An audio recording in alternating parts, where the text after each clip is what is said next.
საღამომშვიდობის თქვენ უყურებთ რეალურ სივრცეს, მე ნინო ზაუტაშვილი ვარ.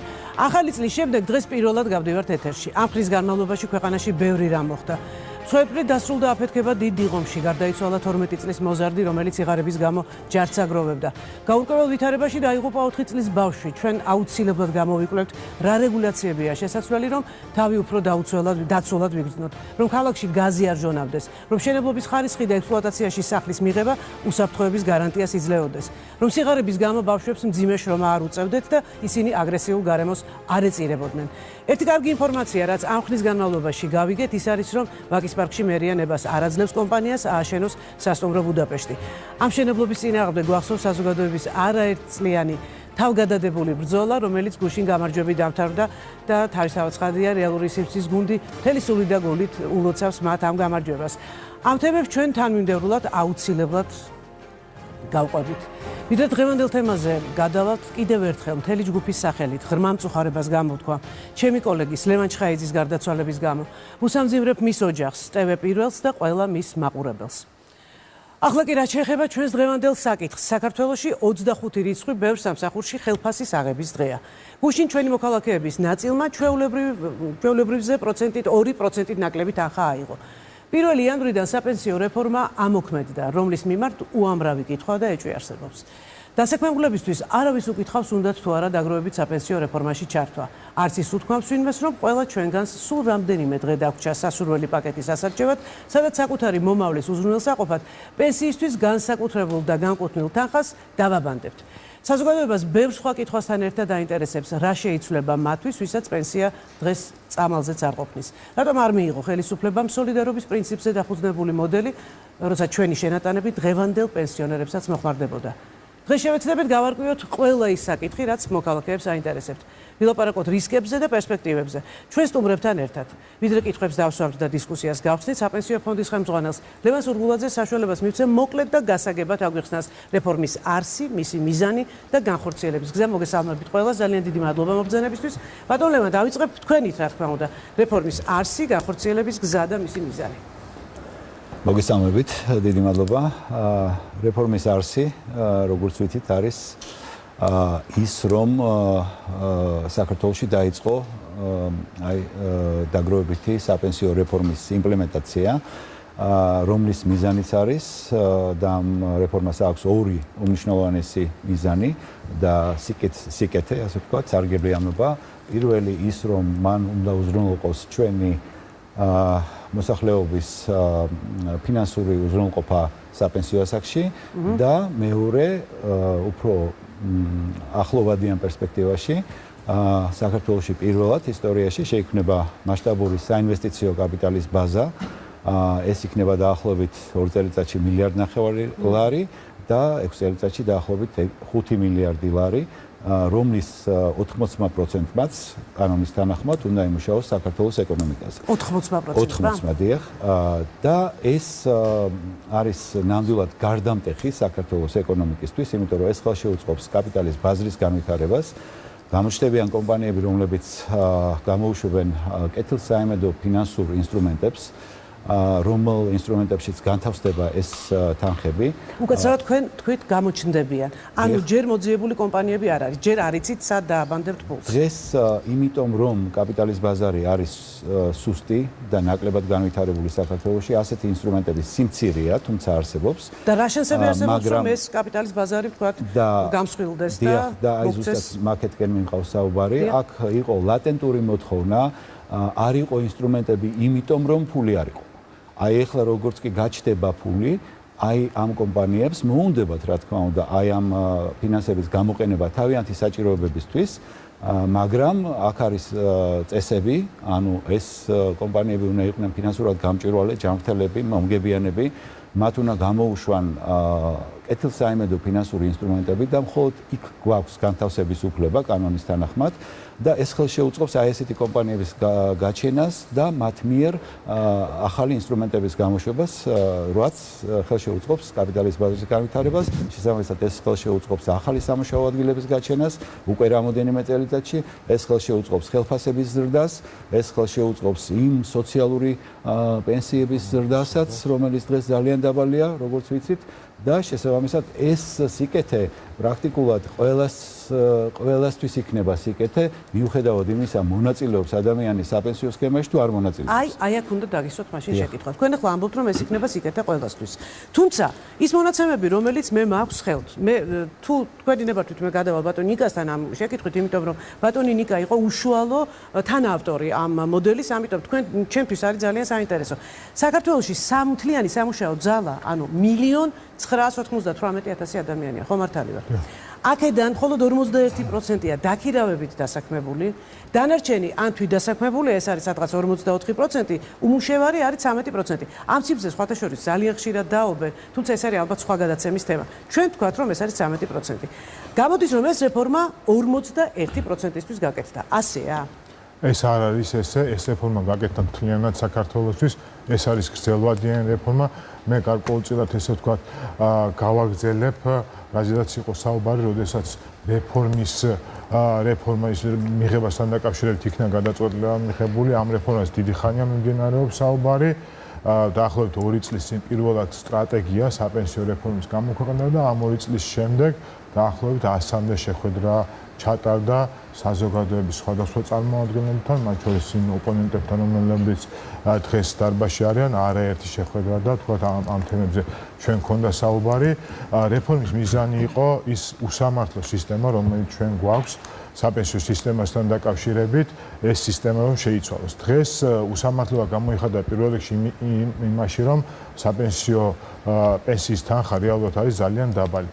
უფრო ზუსტად რო ვთქვათ, ყველა სწორი მაჩვენებელი არის ეგრეთ წოდებული ჩანაცვლების კოეფიციენტი, რომელიც პენსიის საშუალო ხელფასთან შეფარდება ზომას. დღეს ეს გვაქვს. აი 100 ლარი თუ აქ ადამიანს ხელფასი 19 ლარი არის პენსიაზე გასვლის შემდეგ, ხო? დღეს პენსია არის 200 ლარი, მათ შორის მაშინ როდესაც საშუალო ხელფასი არის 1000 ლარი. ანუ პენსიაზე რო გავიდეს საშუალო ხელფასის მქონე ადამიანი, დაახლოებით მეხუთედი იქნება გახდება მისი შემოსავალი. ეს არის ძალიან 70%. ეს არა მარტო განვითარებულ ქვეყნებში, არამედ იგივე რეგიონის ქვეყნებში დაახლოებით 40%-ზე მაღალია. ყოველ შემთხვევაში აღნიშნული რეფორმის ერთ-ერთი მიზანია, რომ ეგრეთ წოდებულ ნორმალურ მაჩვენებლებთან, ანუ 50-დან 60-60%-იან მაჩვენებლებზე მისულიყო, ანუ ეს იმას ნიშნავს, რომ პიროვნება, როდესაც ასრულებს სამუშაოს, გადის პენსიაზე, მისი შემოსავალი არის დაახლოებით 60% იმისა, რაც ესე ვთქვათ, მას აქვს, მას ექნება მუშაობის დასრულების ბოლო პერიოდში. ეს ვთვლით, რომ ძალიან ნორმალური მაჩვენებელია და ამისკენ მივისწრაფოდით. ეხლა მთავარი იყო შერჩეულიყო ისეთი მოდელი, რომელიც ყველაზე ეფექტური იქნებოდა იმ თვალსაზრისით, რომ სწრაფად შეიქმნებოდა შესაძლებელი აღნიშნული შედეგების მიღწევას ერთის მხრივ და მეორეს მხრივ ძალიან მნიშვნელოვანია, რომ ჩვენ ამით ეკონომიკა არ დავაზარალო და პირიქით ვთვლით, რომ ეს მოდელი და ეს ჩვენს მიერ გაკეთებულია ანალიზი, მათ შორის დაყრდნობილი საერთაშორისო პრაქტიკებთან დაკავშირებით, აღნიშნული მოდელი, როგორც ბატონმა ლევანმა აღნიშნა, ძალიან ბევრ ეკონომიკურ სიკეთეებთან არის დაკავშირებული, მათ შორის ყველაზე მთავარი ეს არის ხელფასების ზრდას უნდა შეუწყოს, ეკონომიკის ზრდას უნდა შეუწყოს ხელი, ჩვენი გათვლებით დაახლოებით 4%-ით დააჩქარებს ეკონომიკურ ზრდას საშუალოვადიან პერიოდში აღნიშნული რეფორმა და ეს არ არის ერთადერთი მაჩვენებელი, რომლის მიმართ პოზიტიური. ანუ ჩვენი მიზანი იყო, ესე ვთქვათ, უკეთ ისეთი საპენსიო რეფორმა გაგვეხორციელება, რომელიც ეკონომიკის წამახალისებელიც იქნებოდა. კი ბატონო, მაგისთვის პირადად მე მაქვს ერთი პატარა არგუმენტი იმისთვის, რომ ვთქვათ, ეჭვშევიტანო ამ რეფორმის სიკეთეში. მაგალითად, საზოგადოებრივ მაუწყებელზე, როგორც კი ეს რეფორმა განხორციელდა, მოიხსნა დაზღვევა თანამშრომლებისთვის და მიზეზად დასახელდა სწორედ ეს რეფორმა, იმიტომ რომ ის თანხა, რომელიც უნდა წავიდეს ახლა ამ რეფორმაზე, გამოაკლდა ბიუჯეტს და სამწუხარო დაზარალებულები დარჩნენ თანამშრომლები. თქვენც თვლით, რომ ეს მცდარი შეფასება, მცდარი არასწორი შეფასება, ანუ დაზღვევის თანხა არ არის საპენსიო შენატანების თანხა არ არის იმდენად დიდი, რომ ესე თქვა დაზღვევის თანხა შემცირებულიყო. ჩვენ ძალიან კარგად ვიცნობთ საზოგადოებრივი მაუწყებლის ბიუჯეტს, ბუნებრივია ეს ესე ვთქვათ, ფინანსთა სამინისტროა, ჩვენ კარგად ვიცნობთ, გარწმუნებთ და ამის პრობლემა საზოგადოებრივ მაუწყებელს არ არის, შესაბამისად ის იმ განცხადებების პასუხისმგებლიანობაზე კითხვის ნიშნები ჩვენთან ფინანსთა მინისტროში გაჩნდა. კი ბატონო. მაინტერესებს ახლა თქვენ საერთაშორისო გამოცდილება ახსენეთ. საერთაშორისო გამოცდილებას თუ გადავხედავთ, მთლად საუკეთესო მაგალითები არ არის თქვათ ამ კონკრეტული რეფორმის ტიპის ახსნელების. სწორედაც რომ პირიქით. სწორედაც რომ რატო პოლონეთის უნგრეთის მაგალითი? ეხლა ეს პოლონეთის უნგრეთის მაგალითი ჟღერდება განმარტავა არასწორად, რატომ არასწორად? პოლონეთის და უნგრეთის მაგალითები ჟღერდება, რაც შეეხება კერძო დაგროვებით საპენსიო სისტემას, რომელიც ჩვენ ესე ვთქვათ, ჩვენ უჭერთ მხარს და აღნიშნული რეფორმის მიზანია, აღნიშნული რეფორმას რეალურად წარუმატებელი მაგალითები არ აქვს. პოლონეთის და უნგრეთის მაგალითი ეს არის მაგალითი, როდესაც სულ სხვა ტიპის საპენსიო სისტემა, ანუ ეგრეთ წოდებული სოციალური სოლიდარული სისტემა რეალურად ვერ გაუძლო დემოგრაფიულ მოთხოვნებს, ანუ ის იყო არა დაგროვებითი საპენსიო სისტემა, არამედ სოლიდარული სისტემამ ვერ გაუძლო დემოგრაფიულ ცვლილებებს, ანუ თქვა პოლონეთში და უნგრეთში, ისევე როგორც საქართველოში და მსოფლიოს ყველა ქვეყანაში სიცოცხლის ხანგრძლივობა იზრდება, შესაბამისად, ესე ვთქვათ, პენსიაზე მიღწეულ მოსახლეობის რაოდენობა იზრდება და სწორედაც შეექმნა ესეთი პრობლემა, რომელიც აბსოლუტურად სურათი ჩვენთანაც არის, ბატონო ნიკა. სურათი ჩვენთანაც არის, მაგრამ აღნიშნული საპენსიო სისტემას ეს რისკის ქვეშ ვერ აყენებს. აღნიშნული საპენსიო სისტემა არის მარტივი იმ თვალსაზრისით, რომ პიროვნებები რასაც აგროვებენ და ამაზე შემდეგ იმედია გვექნება საუბარი თუ რამდენს აგროვებს საკმაოდ მაღალი დაგროვების შესაძლებლობა პიროვნებები აგროვებენ და მხოლოდ თავის დანაგროვებს, მხოლოდ თავის საკუთრებას ინაწილებენ, ესე ვთქვათ, როდესაც გადიან საპენსიო სისტემაში. კარგია, დიდი მადლობა შეკითხვისთვის პოლონეთის და უნგრეთის მაგალითის შესახებ. ჩვენ არაერთხელ გაგვიმარტია, რომ ეს მცდარი შედარება, იმიტომ რომ პოლონეთში საპენსიო სისტემა პრობლემა შეექმნა ეგრეთ წოდებულ პირველ სვეტს. ჩვენი არის მეორე სვეტი, ანუ სულ სხვა სისტემა. სულ სხვა სისტემას და შესაბამისად არ არის ადეკვატური შედარება. ჩვენ თვლით, რომ სწორედ იმ პრობლემებისგან, რომელიც იყო პოლონეთის და უნგრეთი, აღნიშნული სისტემა, რომელსაც გთავაზობთ, სრულად, ანუ 100%-ით თავისუფალია იმ რისკებისგან, რასაც ქვია დემოგრაფიული რისკები და რასაც შეეჩაღა პოლონეთი და უნგრეთი მაგალითად. დიდი მადლობა. ჩვენ უშუალოდ სქემასაც დაუბრუნდებით, თუმცა მე რამდენიმე შეკითხვა დამჭა და მე უკვე სპეციალისტებთან გადავალ, იმიტომ რომ სრულიად დარწმუნებული ვარ, რომ გაცილებით კვალიფიციური იქნება მათი შეფასებებიც და კითხვებიც და ამომწურავ ინფორმაციას მიიღებს საზოგადოება.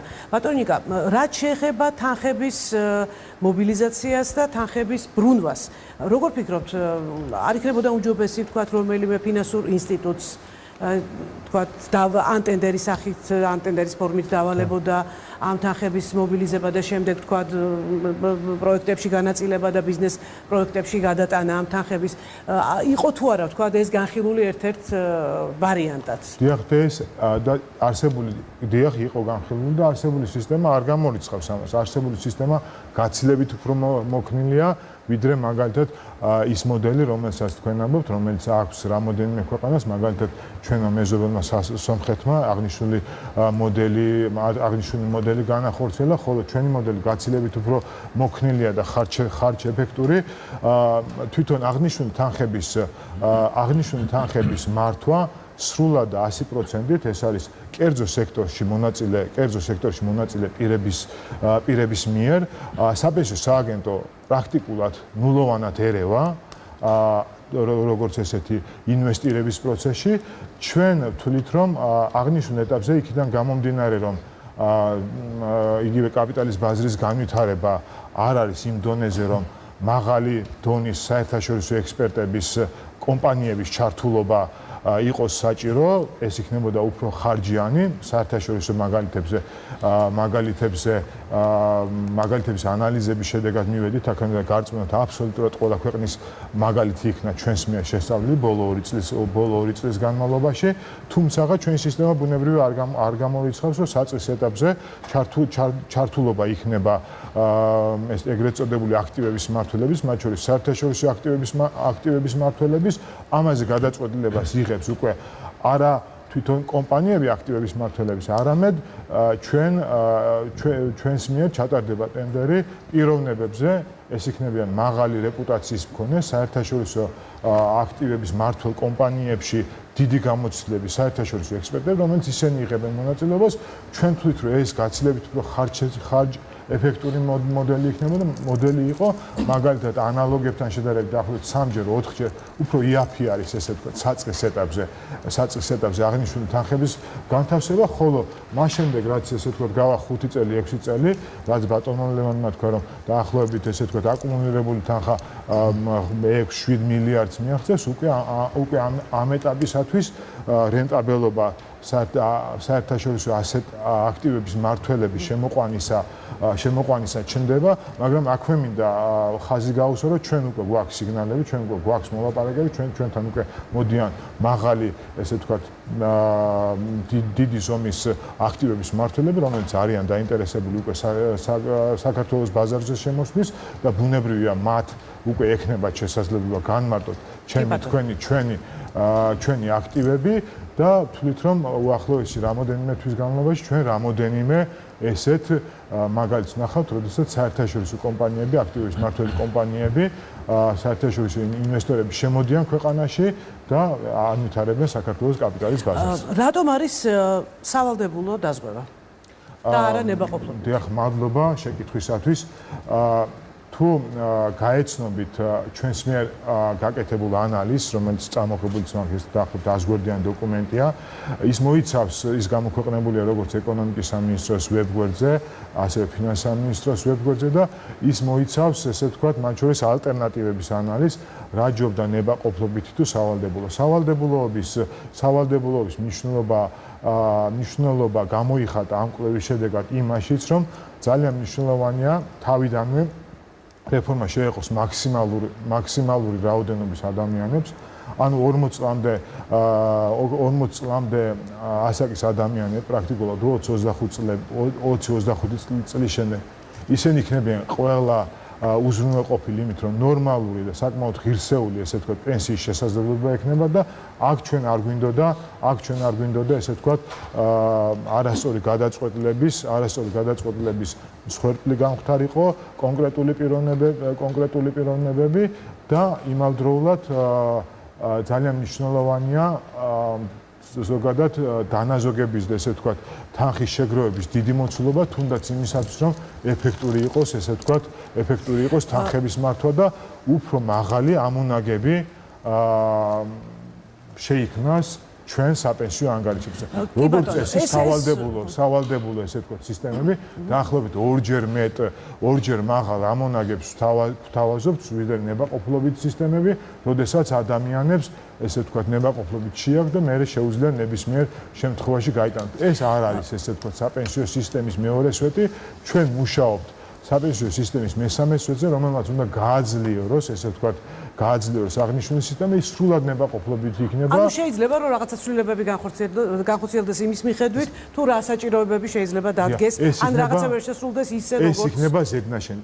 პირობითად თუ ჩათვლის საჭიროს, მას უნდა დამატებით დაზოგოს, მისი დანაზოგი იმავდროულად ძალიან მნიშვნელოვანია გათავისუფლდება საშემოსავლო გადასახადისგან, ანუ პირობითად ვთქვათ, თუ ადამიანი 100 ლარის ნაცვლად ადამიანი შეუძლია გადაიხადოს 125 შეიძლება გადაიხადოს ნებაყოფლობით 125 ლარი, ანუ ეს საშემოსავლო შეღავათი მისთვის მიცემული იქნება ნებაყოფლობით დაგროვების შემთხვევაში.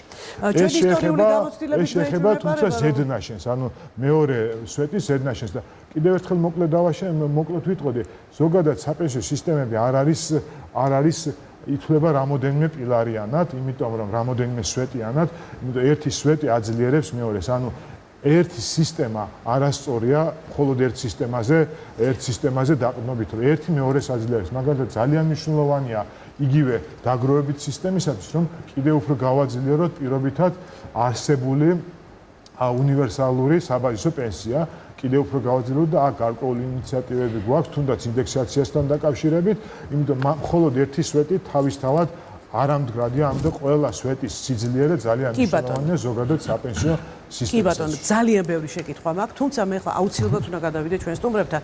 დარწმუნებული ვარ, რომ კითხვების ძალიან დიდი ნაწილი გაჟღერდება სწორედ ჩემ გარეშეც, ამიტომ არჩილს მინდა ახლა დაუსვა შეკითხვა, რომელიც არის მეტროს თანამშრომელი, ნინოს მინდა თვითდასაქმებულებისთვის, თქვათ რა სურათი იხატება. არჩილ, თქვენ როგორ წარმოგიდგენიათ? მოგესალმებით, დიდი მადლობა, რომ უთმობთ გადაცემას ასეთ თემებს, იმიტომ რომ ფიქრობ საზოგადოებაში ამ მიმართულებით ინფორმაციის ნაკლებობა, პირადად მეც ბევრ რაღაც ნიუანსებს ეხლა და ეხლა ვეცნობი, მიუხედავად იმისა, რომ უკვე იანვრიდან ამოქმედდა აღნიშნული სისტემა და მუშაობს. ანუ თქვენ უკვე გაიღეთ ეს 2% ხო მართალია? გავიღებთ უკვე. როდესაც აიღებთ ხელფასს. კი ბატონო, მაგრამ იანვრიდან ჩართულად ვითვლებით. თქვენთვის აიქნებოდა თქვა უფრო კარგი რომ ეკითხათ გნებავთ თუ არა ამაში მონაწილეობა თუ პირდაპირ მე უფრო დავაზუსტებდი და ვიტყოდი რომ მეტი ინფორმაცია ყოფილიყო მანამდე, ვიდრე არსებობდა, ძალიან კარგი იქნებოდა, თუნდაც აი ესეთი გადაცემებით. ანუ იყო კომუნიკაციის ნაკლებობა, თქვენ ასე. მე ესე ვიტყოდი, კი ბატონო. რაც შეეხება თვითონ პროექტს, მინდა ორი სიტყვით შევიხო და ვთქვა, რომ ალბათ კითხვა ასე უნდა დავსვათ, ჭირდება თუ არა ეს რეფორმა. მე ვფიქრობ, რომ საჭიროება ამისა ნათელია და ყველა მე მგონი ამაზე ვჯერდებით. თუმცა შეიძლება დღეს იყოს რაღაცა პრობლემები გამოკვეთილი, რაზეც შესაძლებელია მუშაობა და რომელთან დაკავშირებით ალბათ მივიღოთ ნათელი წერტილამდე, მაგრამ არსებითად შეიძლება დღეს ითქვას, რომ დაგროვითი პენსია, რომელზეც ახლა ჩვენ აქ ვისაუბრებთ, ვფიქრობ, რომ აუცილებელია საქართველოსთვის. აი რა პრობლემებს ხედავთ თქვენ? რა არის? აი უნდობლობა შეიძლება გაჩნდეს? კი ბატონო, თუნდაც პირველი რაც შეიძლება დასაქმებულებში აღნიშნული კითხვა იყოს და იბადებოდეს, არის უნდობლობა. და ეს მე ვფიქრობ დიდ ვაკუუმს გამოიწვევს, იმიტომ რომ 40 წელს ზემოთ, ვისთვისაც შესაძლებლობა ექნება 3 თვის მერე დატოვოს პროექტი, ბევრი დატოვებს ზუსტად აღნიშნული მიზეზის გამო, არა სანდოობის და იმ ინფორმაციის ვაკუუმის გამო, რაც დავუშვათ არ არის გავრცელებული მოსახლეობაში. რა შემთხვევაში იქნებოდა სანდოობა? ალბათ უფრო მეტი დეტალები იყოს ახსნილი იმასთან დაკავშირებული, რა შეიძლება აი ამ თანხით, რა სიკეთე შეიძლება მიიღოს სახელმწიფომ დასაქმებულმა და აი ესეთი კითხვებიდან გამომდინარე. თქვენ ალბათ იმასაც გულისხმობთ, რომ ეს სიკეთე ყველაფერი ძალიან კარგი იქნება თუ ეხლავე იქნება თვალსაჩინო, ამას ამბობთ, იმიტომ რომ მე მაგალითად არ ვიცი 30 წლის მერე რა იქნება და ადამიანი არის ბუნებით განწყობილი, რომ მან დღესვე მიიღოს სიკეთე. ეს არის ძალიან ნორმალური. როცა პენსიაზე ვსაუბრობთ, ბუნებრივია ეს დღესვე ვერ იქნება. ხო, მაგრამ აი ნახეთ 51% არის ჩაბმული პროექტში. დანარჩენი 60 რამდენი გამოდის? დანარჩენი ნებაყოფი. დანარჩენი ნებაყოფი 100% რეალურად შეუძლია მონაწილეობა მიიღოს. უბრალოდ 51% დაახლოებით რომ რა ციფრით თქვენ თქვით. სავალდებულოდ ან ნახევრად ნებაყოფი. მაგრამ თუ ვერ გარისკა ბატონო ნიკა და ვერ ჩაება, გამოდის რომ ის სიცოცხლის ბოლომდე 200 ლარს მიიღებს. არა. ჩვენ თვლით რომ საზოგადოების ინფორმირებულობას დაკავშირებით ყველა პრეტენზიას და ყველა ესე ვთქვათ კრიტიკას მივიღებთ. თუ მიუხედავად იმისა, ნამდვილად 100-მდე შეხვედრა განვახორციელებთ მათ შორის რეგიონებში, ბიზნეს ასოციაციებში, ესე შემდეგ და ესე შემდეგ. ვთვლით რომ ეს დიახ არ იყო საკმარისი, ვთვლით რომ ეს საქმიანობა დღეს არ ჩერდება, ანუ დღეს არ სრულდება საზოგადოების ინფორმირებულობა შემდგომი წლების განმავლობაში უნდა განხორციელდეს, მათ შორის ჩვენი ერთ-ერთი მნიშვნელოვანი გამოწვევაა ჩვენ დღევანდელი ვარაუდი დაახლოებით ესე შეგვიფასეს დაახლოებით 7-8% თვითდასაქმებულებისა მიიღებს მონაწილეობას მხოლოდ. ჩვენთვის ეს გამოწვევა, ჩვენთვის შესაბამისად სამიზნე მაჩვენებელია, რომ საშუალო ვადიან პერიოდში აღნიშნულმა მაჩვენებელმა განვახორციელოთ შესაბამისი ესე ვთქვათ ინფორმირებულობა და ესე შემდეგ იმისათვის რომ აღნიშნულმა მაჩვენებელმა 60 წელიწადში 50% მიაღწიოს. ეს დღეს ვერ მოხერხდება ბუნებრივია, მაგრამ რეფორმა გრძელვადიანია. ხშირ შემთხვევაში გვაკრიტიკებენ იმას, რომ 25 წლის 30 წლის შემდეგ არის ესე ვთქვათ შედეგები, თუმცა მოკლევადიან შედეგებიც აქვს და ამ თვალსაზრისით, მაგრამ გაკეთებული იყო 20 წლის წინ ეს რეფორმა, ამ რეფორმაზე 20 წლის წინაც იყო საუბარი ესე ვთქვათ. ჩვენ თვლით, რომ მთავრობა, რომელიც 20 წლის წინ იხედება უფრო სწორი გადაწყვეტილებაა, რომ გრძელვადიანი გადაწყვეტილებები მივიღოთ, რომ შემდგომ მთავრობებს და შემდგომ ესე ვთქვათ გადაწყვეტილებების მიღებებს რეალურად გაუადვილოთ პროცესი და რეალურად ნაკლები პრობლემა იყოს 10 წლის შემდეგ. თქვენ დასაქმებულები ახსენეთ, ნინოსთან მინდა გადავიდე პირდაპირ ამ შეკითხვით, ზუსტად ადამიანი, რომელიც მთელი ცხოვრება შეიძლება ითქვას, რომ არის თვითდასაქმებული. ნინო, თქვენთვის, ადამიანებისთვის, ვინც თვითდასაქმებულები ხართ, აი ეს რეფორმა როგორ ჩანს, როგორ ხედავთ მას?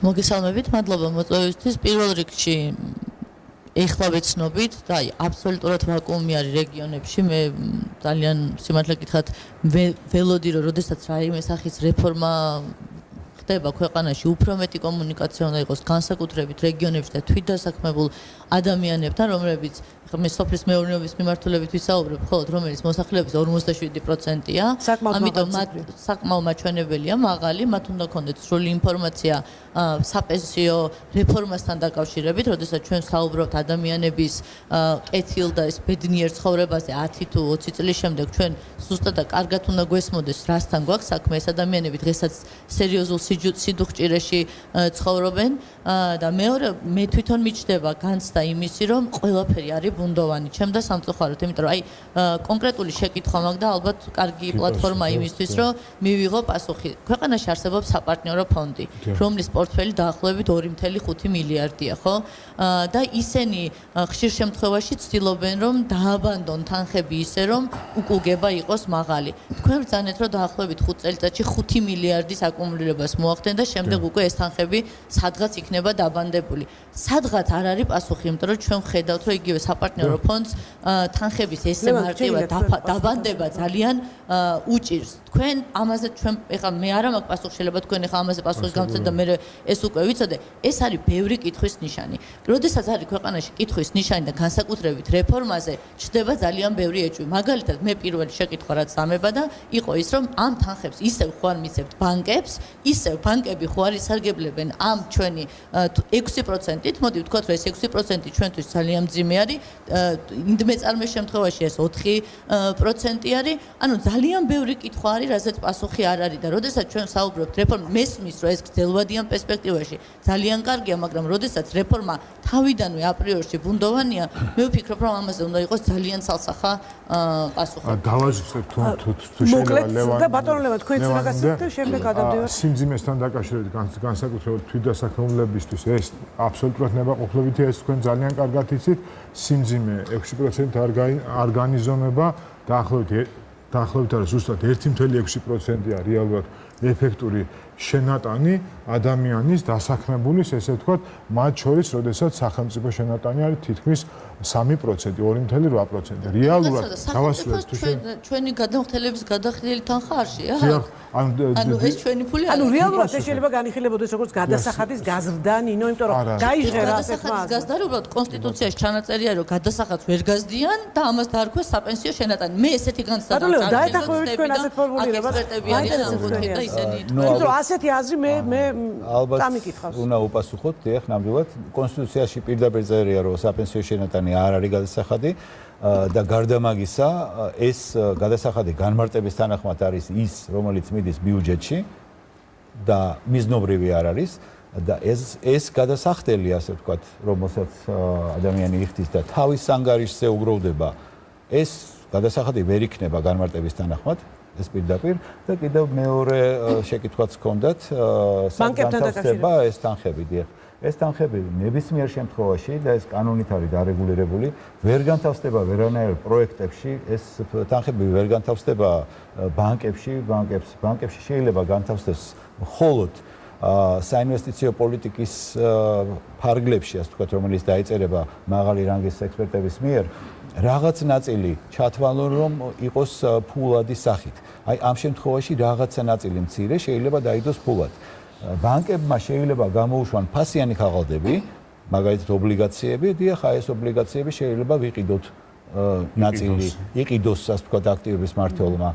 ასევე კომპანიები გამოუშვებენ ფასიან ქაღალდებს და იმასაც ან სამთავრობო ფასიანი ქაღალდები შეიძლება, აი მხოლოდ აი ამ სახით შეიძლება განთავსდეს ეს თანხები. არანაირი და შედარებაც საპარტნიორო ფონდთან აქ არ არის რელევანტური, იმიტომ რომ ის პირდაპირ ინვესტიციებს ახორციელებს და ეს ინვესტიციებს ახორციელებს კაპიტალის ბაზარზე ფასიანი ქაღალდების საშუალებით.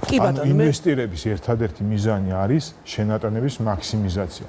აქ გადაწყვეტილებებს ინვესტირებასთან დაკავშირებით იღებენ საერთაშორისო დონის გამოცდილების და ესე თუ კვალიფიკაციის აქტივების მმართველი. ჩვენ ვერანაირად ვერ გეტყვით, სად შეიძლება თანხა იქნას წაღებული. ჩვენ ვიცით, რომ მაქსიმალურად ეფექტური მოდელი გვაქვს შერჩეული ისეთი, რომლის შედეგადაც ჩვენ თანხების ინვესტირება მაქსიმალურ ამონაგებს მოიტანს. სადაც არ უნდა იყოს ეს საპარტნიორო მოდელთან შედარება არ არელევანტური, იმიტომ რომ საპარტნიორო ფონდი რეალურად ესე თქვა, მაღალი წილობრივი მონაწილეობით შედის კომპანიებში, ბუნებრივია საპენსიო ფონდები არ შედიან მაღალი წილობრივი მონაწილეობით, მაგალითად 10%-იანი შეზღუდვა არის დღევანდელი კანონმდებლობით, ანუ 10%-ზე მეტი არ მხოლოდ საპორტფოლიო და ისეთ დაბალი მონაწილეობით უნდა იქნას განხორციელებული და შესაბამისად მთავარი მიზანი არის არასად, არამედ გვაქვს თუ არა ის მოდელი, რომ ჩვენი ყველა შენატანების მაქსიმალურ ამოგებას უზრუნველყოფს. ჩვენ ვთქვით, რომ კი. და თუ შეიძლება დავამატო შეიძლება სპეციალისტებთან. ბატონო გიორგი, სანამ ბექასთან გადავალ, რომელსაც არაჩვეულებრივ მოდელზე აქვს ნამუშევარი და ვიცი, რომ ეს მოდელი pay as you go არსებობს და საკმაოდ სოციალური კუთხით თუ შევხედავთ, საკმაოდ კარგი მოდელია. ბექა ამ თემაზე ცოტა ხანში დაგველაპარაკება, მე მანამდე მინდა გააკეთოთ თქვენ. გიორგი, ბესო, ვატო, გიორგი მშვენიერაძესაც შემდეგ მიუბრუნდები აუცილებლად, იმიტომ რომ სარჩელი შევიდა საკონსტიტუციო სასამართლოში და ძალიან საინტერესოა რა მომენტში არღვევს კონსტიტუციას თქვენი თვალთახედვით, თუმცა გიორგი დავიწყოთ თქვენგან.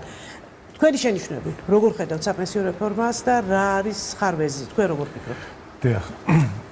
პირველ რიგში ეთერის დაწყებამდე გიორგის ვეუბნებოდი. ჩვენ ამ თემაზე ბატონიკას აბსოლუტურად დავეთანხმები, რომ მართლა ძალიან ბევრჯერ ვისაუბრეთ. მე მახსოვს პირველად ალბათ 2-3 წლის წინ მისი პრეზენტაცია, რომელიც გვეუბნებოდა ორი არასავალდებულო სქემის opt-in-ის და opt-out-ის, ან როცა შეგიძლია შესვლა, ან როცა შეგიძლია გამოსვლა, მათ შორის შედარებაზე და მუდმივად ნამდვილად ბევრი შეხვედრები მიმდინარეობს. ანუ სპეციალისტებთან კონსულტაციები იყო. თუმცა მე განცდა მაქვს, არ ვიცი, რამდენად დამეთანხმებით, რომ უმეტესობა ამ კონსულტაციების არ დასრულებულა რაღაც შუალედურ ვარიანტზე შეთანხმებით. პირიქით, თავიდან თუ იყო უფრო ნებაყოფლობით სისტემაზე აქცენტი გაკეთებული, შედეგად მივიღეთ უმეტესად სავალდებულო სისტემა.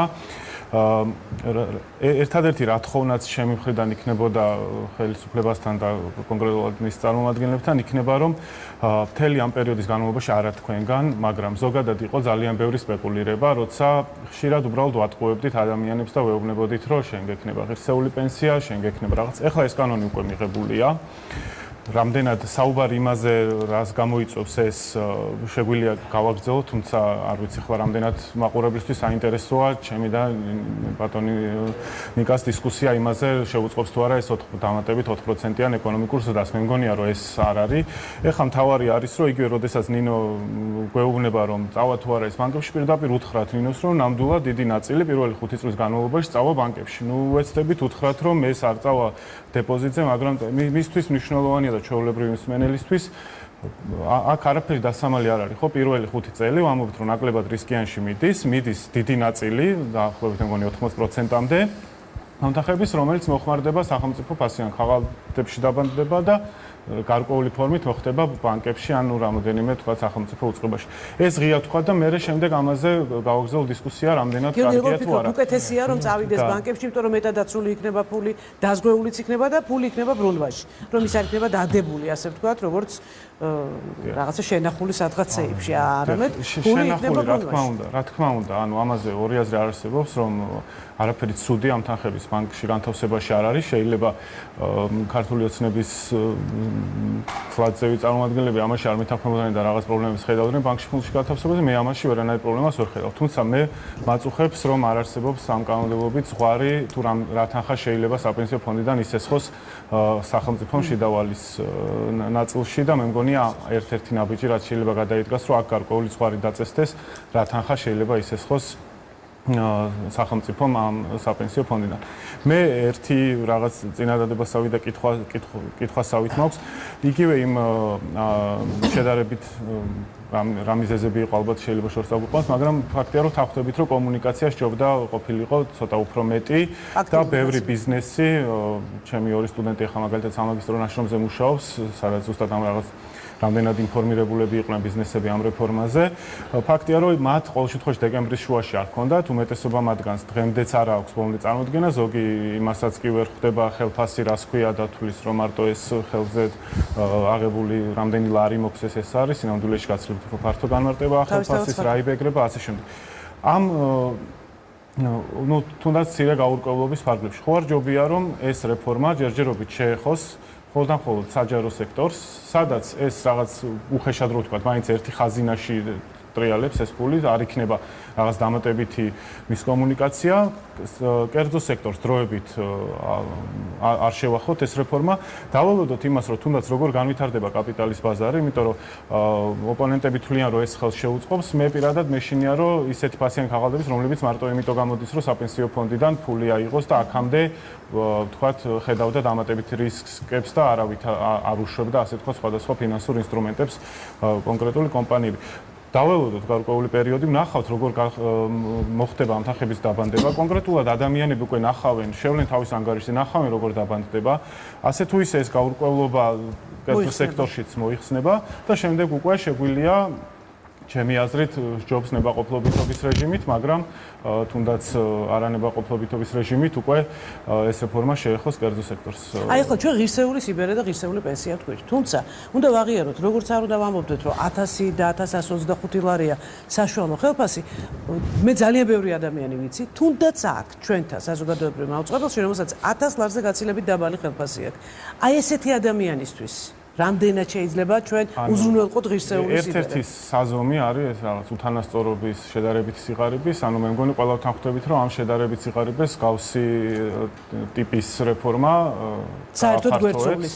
ანუ აქ არ მაქვს საუბარი აბსოლუტურ სიღარიბეზე, იმიტომ რომ თუ ღმერთმაქნას რო გამართლა და მნიშვნელოვანი ამორაგები ექნა ამ ფონდს, მაშინ ბუნებრივია რომ ჩვენ ყველანი უფრო მეტად გამდიდრდებით, ეს არ გამდიდრდება მარტო ის ადამიანი, ვისაც შენატანი აქვს, მაგრამ უთანასწორობა ქვეყანაში გაიზრდება, რაც ლოგიკურიც არის, იმიტომ რომ ჩვენ სახელმწიფო უმეტესად ეხმარება იმ ადამიანებს, რომლებიც არ არიან იმდენად გაჭირვებულები დღეს, როგორც შედარებით დაბალი ხელფასის მქონე ადამიანები, იქნებიან სოფლმეურნეობაში დასაქმებულები, უმუშევრები თუ პენსიონერები. ხო, ანუ როგორც თქვენ ახსენეთ სტატისტიკა, დაახლოებით 800,000-ის მიდამოებში მერყეობს დაქირავებით დასაქმებულთა ადამიანები და ალბათ სწორია დაშვება, რომ ისინი შედარებით შეძლებულები არიან და განსაკუთრებით მათ შორის ისინი, ვისაც მაღალი ხელფასები აქვთ განსაზღვრული. ამიტომ აქ ჩემი აზრით რამდენად ახლა ამაზე ჩვენ აქცენტი უნდა გავაკეთოთ, ალბათ არა, უნდა გავაკეთოთ აუცილებლად, იმიტომ რომ ჩვენ ძალიან ამ ნაწილზე მაშინ მე ბექასთან გადავალ პირდაპირ, თქვენ ზუსტად ის თემა დაიწყეთ, რომელზეც თუმცა მე არ ვთვლი, რომ ეს რა ქვია, ანუ ეს მახასიათებელი ამას აქვს, ანუ ეს თქვენი კითხვის, მე უფრო ჩემთვის მნიშვნელოვანია ის მეორე ნაწილი, რამდენად ეს ეკონომიკურ ზრდას შეუწყობს ხელს და მე ამ შემთხვევაში გავეკუთვნები იმ ადამიანებს, ასე ვთქვათ, რომლებიც თვლით, რომ თავარია უფრო გაცილებით უფრო მნიშვნელოვანია სწრაფი ეკონომიკური ზრდა ჩვენისთანა ქვეყნისთვის და არა მუდმივად იმაზე ფიქრი, როგორ მოვახდინოთ სწორი გადანაწილება, თუმცა როცა საპენსიო რეფორმას გეგმავთ, ალბათ ლოგიკურია, რომ ვიფიქროთ ამ უთანასწორობაზე. აი, სწრაფი ეკონომიკური ზრდა მესმის 5 წელია, რაც ეს გადაცემა მიმყავს და მე აუცილებლად ერთხელ გავაკეთებ გადაცემას სწრაფ ეკონომიკურ ზრდაზე.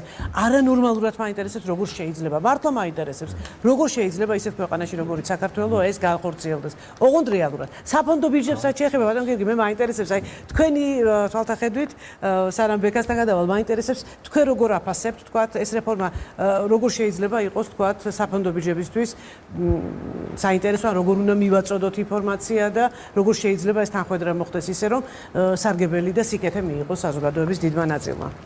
მადლობთ. მე ვთვლი, რომ ყველაზე დიდი რისკი, რომელიც საპენსიო რეფორმას ახლავს, არის მისი განხორციელებლობა. ერთი მარტივი მიზეზის გამო. ჩვენ რეალურად არჩევანი არ გვაქვს. დემოგრაფიული ვითარება ქვეყანაში არის ისეთი, რომ დაახლოებით 11 წელიწადში ჩვენ საქართველოში გვეყოლება 950,000 პენსიონერი. დღეს ყავს 700,000. მაგრამ 11 წლის მერე მოსახლეობა კი არ გაიზრდება, პირიქით შემცირდება.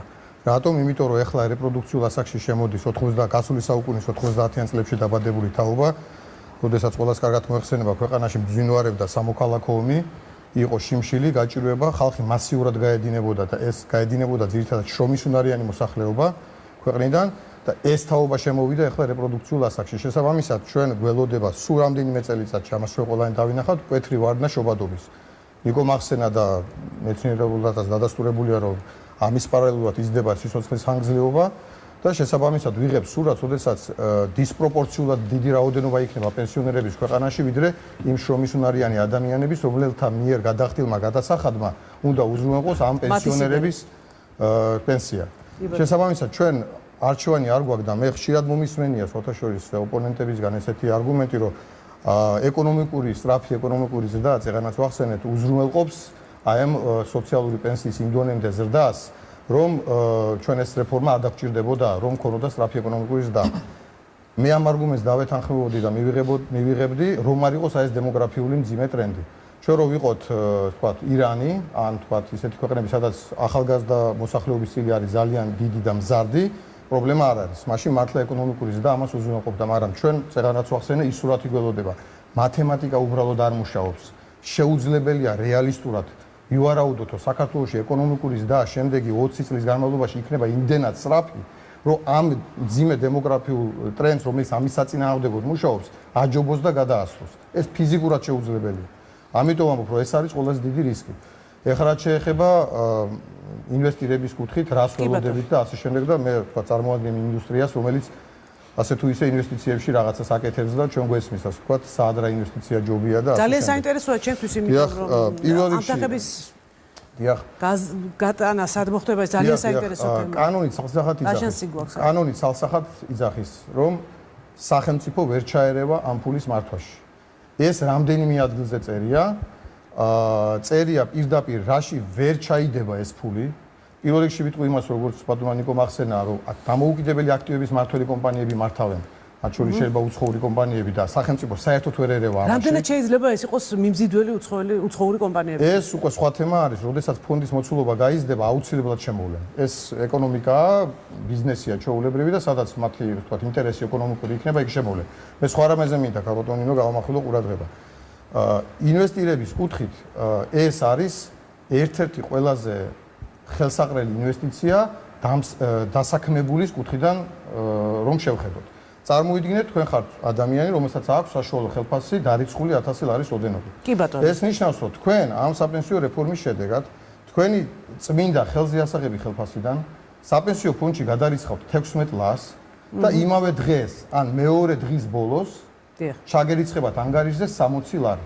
16 ეს არის მთელი ამ სისტემის მთელი უპირატესობა, რომ თქვენ იხდით 16 ლარს და ანგარიშზე გერიცხებათ 60 ლარი. რატომ? არ ეს უნდა ამიხსნათ ახლა ზუსტად. ძალიან მარტივად, იმიტომ რომ თქვენი სახელით, ასე თქვა, გადაირიცხა 20 ლარი სისტემაში, იმიტომ რომ ეს გადასახადის დაბეგრამდე იყო 20 ლარი. თქვენი წმინდა ხელფასიდან კი 16 გადაიხადეთ, მაგრამ რეალურად ფონდში გადაირიცხა 20 ლარი. ეს ერთი. იმიტომ რომ გროსიდან, იმიტომ რომ დარიცხულიდან დაუბეგრავიდან ერთი. მეორე 20 ლარი დაგიმატა თქვენმა დამსაქმებელმა, სამსახურმა და მესამე 20 ლარი დაგიმატა მთავრობამ. აი ახლა ეს 20 ლარი ბოდიში, რომელიც მთავრობამ დაგვიმატა, რეალურად არის ჩვენს მიერ საშემოსავლო გადასახადის სახით ბიუჯეტში გადახდილი თანხის უკან დაბრუნება ჩვენთვის მთავრობის მიერ ჩვენს ინდივიდუალურ საპენსიო ანგარიშზე. ამიტომ უცნაურია, როდესაც ჩვენ გვესმის საუბარი იმაზე, რომ ეს არის გადასახადი, როდესაც რეალურად ეს არის გადასახადის უკან დაბრუნება. აუცილებლად უნდა გითხრათ, აი იმ კომპონენტში, როდესაც ძალიან მარტივად მინდა დაგისვათ ეს შეკითხვა, იმიტომ რომ მე აი ნამდვილად ახლა ვერ დავდებ თავს, რომ ბევრი მესმის, თუმცა მე ინტუიციით და ლოგიკით მივდივარ. ის 20 ლარი, რაც უნდა დამირიცხოს მე სახელმწიფო. ისიც ხომ ჩემი გადახდილით ახია. სწორია. და მაგას ვიძახი, რომ თქვენ საშემოსავლო გადასახადით რომ უკვე გადაიხადეთ ეს თანხა და დღეს ხო იხდით. ეს მიღებულია, არავინ ამას არ აპროტესტებს. იქიდან გიბრუნდებათ, უკან გიბრუნებენ იმ 20 ლარს. ფაქტიურად გადასახადს გიმცირებენ. ანუ თქვენ კი გადაიხადეთ, მაგრამ მე უკან გიბრუნდებათ თქვენს ინდივიდუალურ. როდის შემიძლია მე ამ სიკეთით ვისარგებლო? ბატონო, როდის შეძლებს? პენსიაზე რო გავალ შემდეგ? ეს არის ამ თქვა სქემის ხელი. ინფლაცია რომ მოხდეს და თქვა ან დაიკარგოს თანხები, ან გაკოტრდეს კომპანია, ან მილიონი ფორს-მაჟორული სიტუაცია შეიძლება. მით უმეტეს საქართველოს უახლეს ისტორიას ძალიან ცუდი მაგალითები ახსოვს. აი ამიტომ მე მაინტერესებს, სად არის გარანტიები? ადამიანები პირველ რიგში ამბობენ, სად არის გარანტია? ეს არის კითხვა, რომელსაც სვამს უკლებლივ ყველა ადამიანი, ვისთანაც მე შეხება მქონია. დაზღვეულია ეს თანხები? პირველ რიგში პარალელების გავლება იმასთან, რაც მოხდა საბჭოთა კავშირის დანგრევის დროს, როდესაც ხალხმა დაკარგა მთელი ცხოვრების დანაზოგი, არის არასწორი. რამდენიმე მიზეზის გამო. პირველი ის, რომ ის სისტემა, რომელიც მაშინ საბჭოთა კავშირში იყო, სწორედაც რომ დღეს არსებულ საბაზისო სისტემის მსგავსი იყო. ანუ ფულს უბრალოდ ვიხდიდით ბიუჯეტში და შემდეგ სახელმწიფო იღებდა თავის თავზე ყველანაირ ვალდებულებას, რომ ამ თანხებით მე მომავალში ჩვენ გადაგვიხდიდა პენსიას და რა მოხდა? ის სახელმწიფო უბრალოდ გარდაიცვალა. საბჭოთა კავშირი დაინგრა და მან გადაიყოლა მთელი ის ვალდებულებები იმ სახელმწიფოსთან ერთად, რომელიც ამ სახელმწიფოს გააჩნდა ამ ხალხის მიმართ. ეს არსებული ფორმაციები იცვლება. მე ძალიან მინდა რომ სახელმწიფო იყოს კარგად, ყველაფერი იყოს კარგად, მაგრამ სად არის? აი კიდევ ერთხელ გიმეორებთ, ეს ხომ ეკონომიკა ზოგადად ხშირად კრიზისულ პერიოდებს განიცდის. ეს არის ციკლური, ეს ხომ არ არის მოხდა ერთხელ და მეტი არასოდეს არ მოხდება. აი ეს პროცესები რამდენად არის გათვალისწინებული და რა გადაზღვევის რა მექანიზმები გაქვთ? ამას ვამბობ, ანუ ჩვენ შეიძლება ველოდოთ რომ ერთჩვენიერ დღეს ჩვენ შეიძლება მთლიანად დავკარგოთ ისევ ფული, იმიტომ რომ სახელმწიფო კიდევ გარდაიცვალოს და ადამიანები დარჩნენ აბსოლუტურად არაფრის. სწორედ განსხვავება ამ სისტემასა და დღეს არსებულ სისტემას სოციალურ პენსიას შორის და იმ სისტემას შორის, რაც საბჭოთა კავშირის დროს იყო, სწორედ ეს არის, რომ ჩვენ აღარა ვართ დამოკიდებული, ან მოდი ესე ვიტყოდ, იმდენად აღარ ვიქნებით დამოკიდებული მომავალში რა მოხდება სახელმწიფოში და რომელი მთავრობა მოვა. რატომ? იმიტომ რომ ეს ჩვენ თვითონ გადავდეთ ჩვენი საკუთარი თავისთვის, ჩვენს საკუთარი ინდივიდუალურ საპენსიო ანგარიშზე, რომელიც თავისი შინაარსით არაფრით არ განსხვავდება ჩვენი პირადი საბანკო ანგარიშისგან და იმ ანგარიშზე ჩვენვე ვაგროვებთ ფულს. და ეს ფული კიდე ტრიალებს 70 წლის განმავლობაში და ფულს იგებს. რაც შეეხება თქვენ კითხვას, რა მოხდება თუ ინფლაცია გაიზრდება?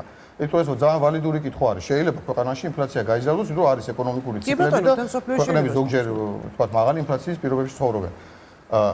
ზოგადად სარგებლიანობა ინვესტიციების მაგალითად დეპოზიტებზე არსებული პროცენტი ყველაზე მარტივი შემთხვევა რო ავიღოთ ინვესტიციის. პირდაპირ კორელაციაში არის, ანუ პირდაპირ არის დამოკიდებული ქვეყანაში არსებულ ინფლაციაზე. ერთ მაგალითს გეტყვით. დღეს საშუალო ინფლაცია ქვეყანაში არის 3%. სახელმწიფო ობლიგაციებზე საპროცენტო განაკვეთები დღეს არის 7-დან 9%-მდე. ბანკებში დეპოზიტებზე ბანკები იხდიან ლარში, სადღაც 9%-ის ფარგლებში, ერთწლიან დეპოზიტებზე.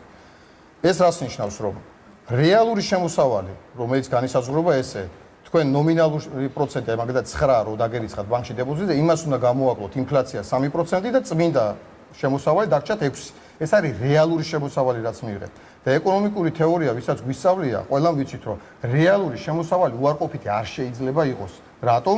იმიტომ რომ მაშინ არანაირი ინვესტიციის გაკეთებას უბრალოდ აზრი არ აქვს. თუ ინფლაცია ქვეყანაში არის 10% და მე ფულს ვაბადებ 7%-ად, ეს ნიშნავს მე უბრალოდ სულელი ვარ. იმიტომ მე ფულს ვკარგავ. მეცაც გეტყვით 10%-ში თუ ვაბადებ, მაინც სულელი ვარ, იმიტომ რომ მაინც ფულს ვკარგავ. თუ 10%-ია ქვეყანაში ინფლაცია პირობითად გაიზარდა, როგორც თქვენ მზანეთ, ხალბატონინო, მაშინ საპროცენტო განაკვეთები, როგორც ბანკების დეპოზიტებზე, ასევე სახელმწიფო ობლიგაციებზე, ასევე ქართული კომპანიების მიერ გამოშვებულ ობლიგაციებზე მოიმატებს და იქნება არა 7% და 9, იქნება 15, 16 და 20. მოდით მივცეთ საშუალება ბესო ნამჩავაძეს ახლა გიპასუხოთ როგორც სპეციალისტმა, იმიტომ რომ მე რასაც ვისმენ ასე თითქოს მომწონს, მაგრამ აინტერესებს თქვენ როგორ ფიქრობთ ბესო? ხო, მოგესალმებით. ბევრ რამეზე იყო საუბარი. ჩვენ ჯერ კიდევ ერთი წლის წინ აკვარ რამოდენიმე ადამიანი რაღაც წერილიც დავწერეთ, 1000-მდე შენიშვნა გქონდა, უმეტესობა უნებრივია არ გაითვალისწინეს. პირველი პრობლემა მე რასაც ხედავ, ჩემი პირადი არა, ყველა თქვა მინიმუმ სოციალურ ქსელებში ვართ ჩართული და რაღაცა ამ დღეებში, ორი კვირის წინ იყო ბევრი ასეთი პოსტი შეხვდა, პირველად გამიხარდა რომ 40 წელს ზემოთ ვარ, უფრო ასაკოვანი ხალხი წერდა. სოციალურ ბევრი ადამიანი წერდა ამ სისტემაში ვერ მოხვდა. ხა რამდენიც არ უნდა ვთქიცოთ თავრობა, ესეთი მაგარი რაღაცა შემოგთავაზეთ, მაშინ აუხსნათ ამ ხალხს უკეთესად, ხო? ან ამის პრობლემა და სწორედ ჩვენი რატო გაუხარდათ მიუხედავად იმის რაც აუდა ბენეფიტებს უპირდებოდეს თუნდაც ის რომ გააჩნია როგორ გადანაწილდა დასაქმებულ შორის 16 თუ 32 ლარი თქვა ყოველ გროს 1000 ლარიან ხელფასზე რაც შეუცირდათ ხელზე ასაღები ხელფასი ეს აწუხებს პირველ რიგში ის რისკები ინფლაცია რაღაც რაც შევსაუბრობთ ეს არის მეორე ხარისხოვანი აინტერესებს დღევანდელი ცხოვრება, ისედაც შეიძლება ფული არ ყოფნის და შეიძლება მაღალ ხელფასიანისთვის 20-30 ლარი არაფერი ამარა, იმ ხალხის შეიძლება ბოლო კაპიკებია, შეიძლება ესე ვთქვა და ამა გამოიწვია უკმაყოფილება. ამიტომ იყო ჩვენი ერთ-ერთი რეკომენდაცია, რომ თუნდაც აი გიორგიმ თქვა თანდათანობით გადასვლის სისტემით იქნება მოგვეხერხებინათ, რომ პარალელურად შემცირებული იყოს საშემოსავლო გადასახად, ის რომ დღევანდელი ხარჯი მოსახლეობას არ გაზრდოთ, ხელფასი ხელზე ასაღები, ხელფასი არ შემცირებული იყოს. მე და ეს რომ გაკეთებული იყო, დარწმუნებული ვარ, ერთი პოსტიც არ შეხვდებოდა Facebook-ი და გაცილებით მეტი მხარდაჭერა ექნებოდა ამ რეფორმამ. ამის მეორე მტკივნეული მხარე ვიცი, მთავრობისთვის რთულია ასობით მილიონი ლარის ხარჯების ოპტიმიზაცია მოახერხოს, იმიტომ რომ გადასახადებს თუ შეგიმცირებს, ხარჯიც უნდა შეამციროს ბიუჯეტის დეფიციტი, რომ არ შეამციროს, მაგრამ მე ვიცნობ ძალიან კარგად სახელმწიფოს ბიუჯეტს და სრულიად შესაძლებელია, თუნდაც ეკონომიკური ზრდის ხარჯი ჩვენ წლიდან წლამდე შემოსავლების ზრდის პარალელურად არ გაგვეზარდა ეს რაღაც პროგრამების ხარჯებს მოგვეხერხებინა. 2019 წელს ჩვენი ნაერთი ბიუჯეტი იქნება 1 მილიარდით ლარით მეტი, ვიდრე იყო თქვა 2018 წელს.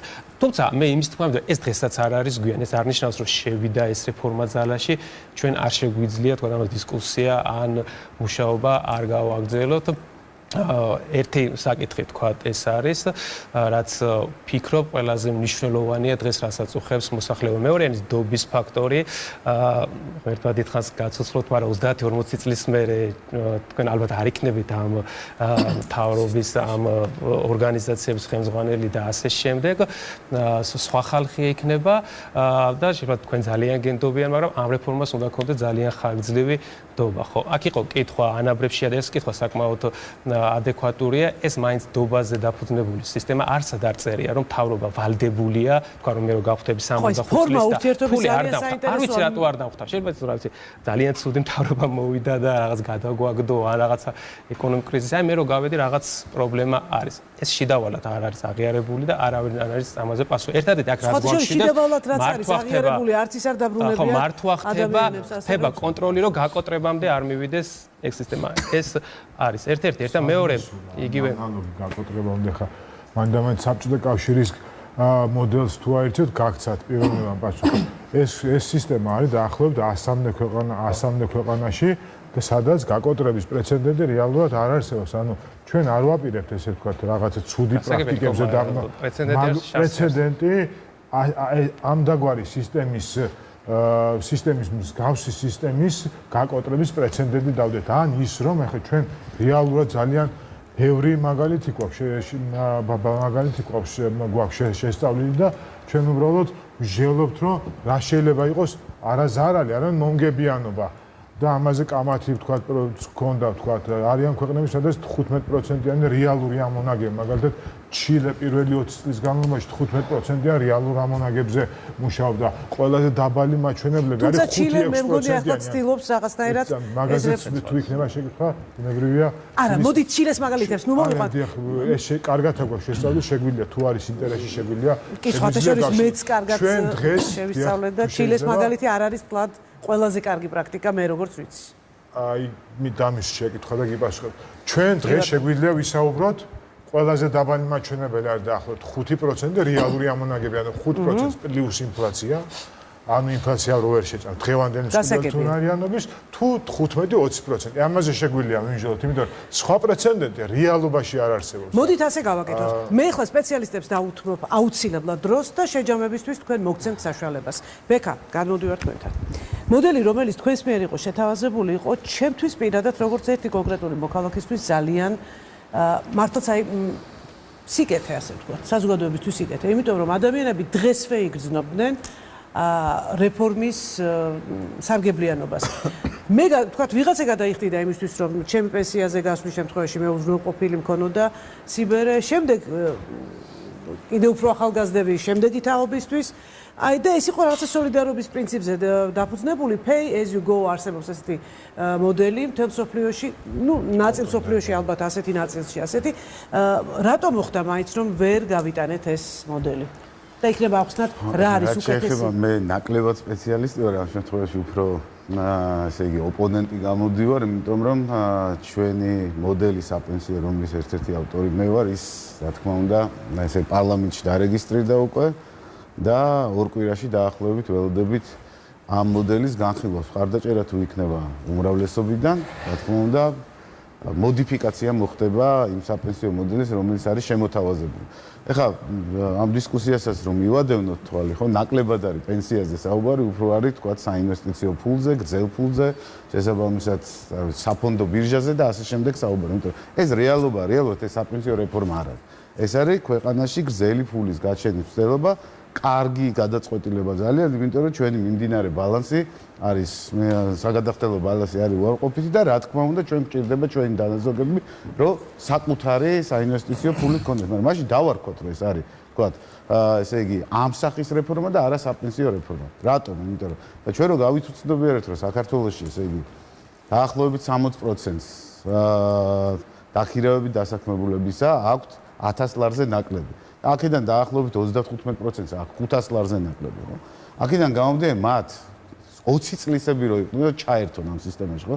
მათთვის ეს არაფერი არის. იმდენს მაინც ვერ დააგროვებენ, რომ მათ ღირსეულად იცხოვრონ, ხო? ამიტომ სისტემა ჩვენ რომელიც შევთავაზეთ, ხა მე და ბატონ ნიკას ამაზე საათობით გვაქვს ნამსჯელი, რა. სისტემა რომელიც ჩვენ შევთავაზეთ, აი აქ არის ერთადერთი არგუმენტი ამის საწინააღმდეგო, ამასაც რომელიც შევთავაზეს გულისხმობს შემდეგს, ან რომელიც არის ყველა ქვეყანაში აბსოლუტურად არა ესეთ ნეოლიბერალურ ქვეყნებში, არამედ სადაც სოციალური პასუხისმგებლობა აქვს სახელმწიფოს აღებული, იმ ქვეყნებში არის ეს ბაზისი და შემდგომ აი ეს სისტემა, რომელიც არის ინდივიდუალური დაგროვების ანგარიშის სისტემა, ეს არის დამატებითი სვეტი, იმიტომ რომ ჩვენ ამას სვეტს ვეძახით, ხო? რატომ? წინა თაობა, ესე იგი მომავალი თაობა უხდის პენსიას წინა თაობას. ეს პირველი აძლიერებს საზოგადოებრივ სოლიდარობას, კრავს საზოგადოებას, ამას ფილოსოფიური განზომილებაც აქვს, ხო? იმიტომ ჩვენნაირ, ესე იგი, ჩვენი ის რეფორმებს რო გადავალოთ თვალი რა რეფორმების ქვეყანაში გატარდა ამ 30 წლის განმავლობაში, ამან პირიქით საზოგადოება დახლიჭა და ეხლა რო გადავხედოთ მაგალითად ერთ-ერთი პრობლემა ამ საპენსიო სისტემასთან დაკავშირებით, რაც თვალსაჩინოა უკვე ერთი თვეა მიმდინარეობს, ეს არის რომ დამსაქმებელი იმდენად პასუხისგებლიანი არ აღმოჩნდა, რომ შესაბამისად თვითონ თავისი მოგებიდან გადაიხადოს, ანამედ ამ ტვირს უკვე აკისრებს და თქვენი მაგალითი ამ შემთხვევაში, რომ პენსიების ესე იგი დაზღვევის გაუქმებაც ამის გამოვლინებაა, ხო და აი ამ ტვირს აკისრებს შესაბამისად უკვე დასაქმებას. ანუ დასაქმებულს დაახლოებით 2%-ით ნაკლებ ხელფას უხდის. ნუ ამ პრობლემასაც ჩვენ გავუმკლავდებით სხვადასხვა შემცირდება დასაქმება. ეხლა რაც შეეხება თავარი რაც არის, თავარი. ბევრი ანალოგები არის საერთაშორისო. არსებობს ანალოგები, როდესაც 2%-ს დამსაქმებელი უზრდის ხელფას. ესეთიც არის, ესეც.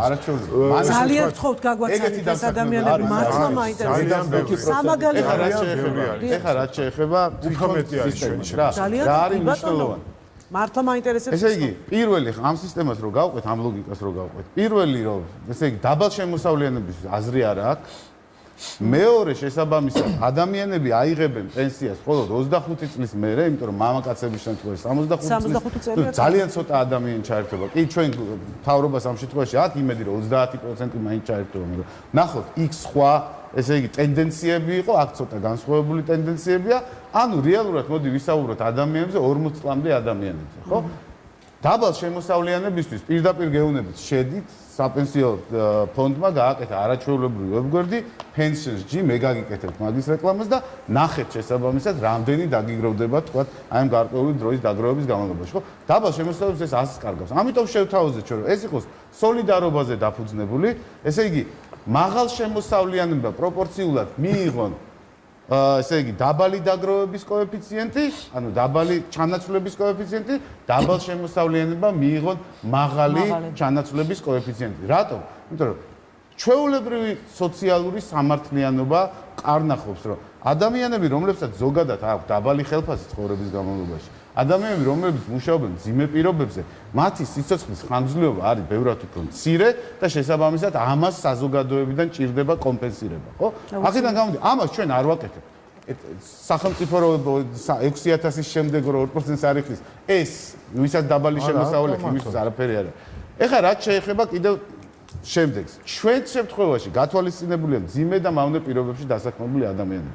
რატომ? იმიტომ რომ მათი მდგომარეობა ყველაზე მძიმეა, ამიტომ ჩვენ ვთავაზობთ რომ 5 წლით ადრე მივცეთ მათ შესაძლებლობა გავიდნენ პენსიაზე.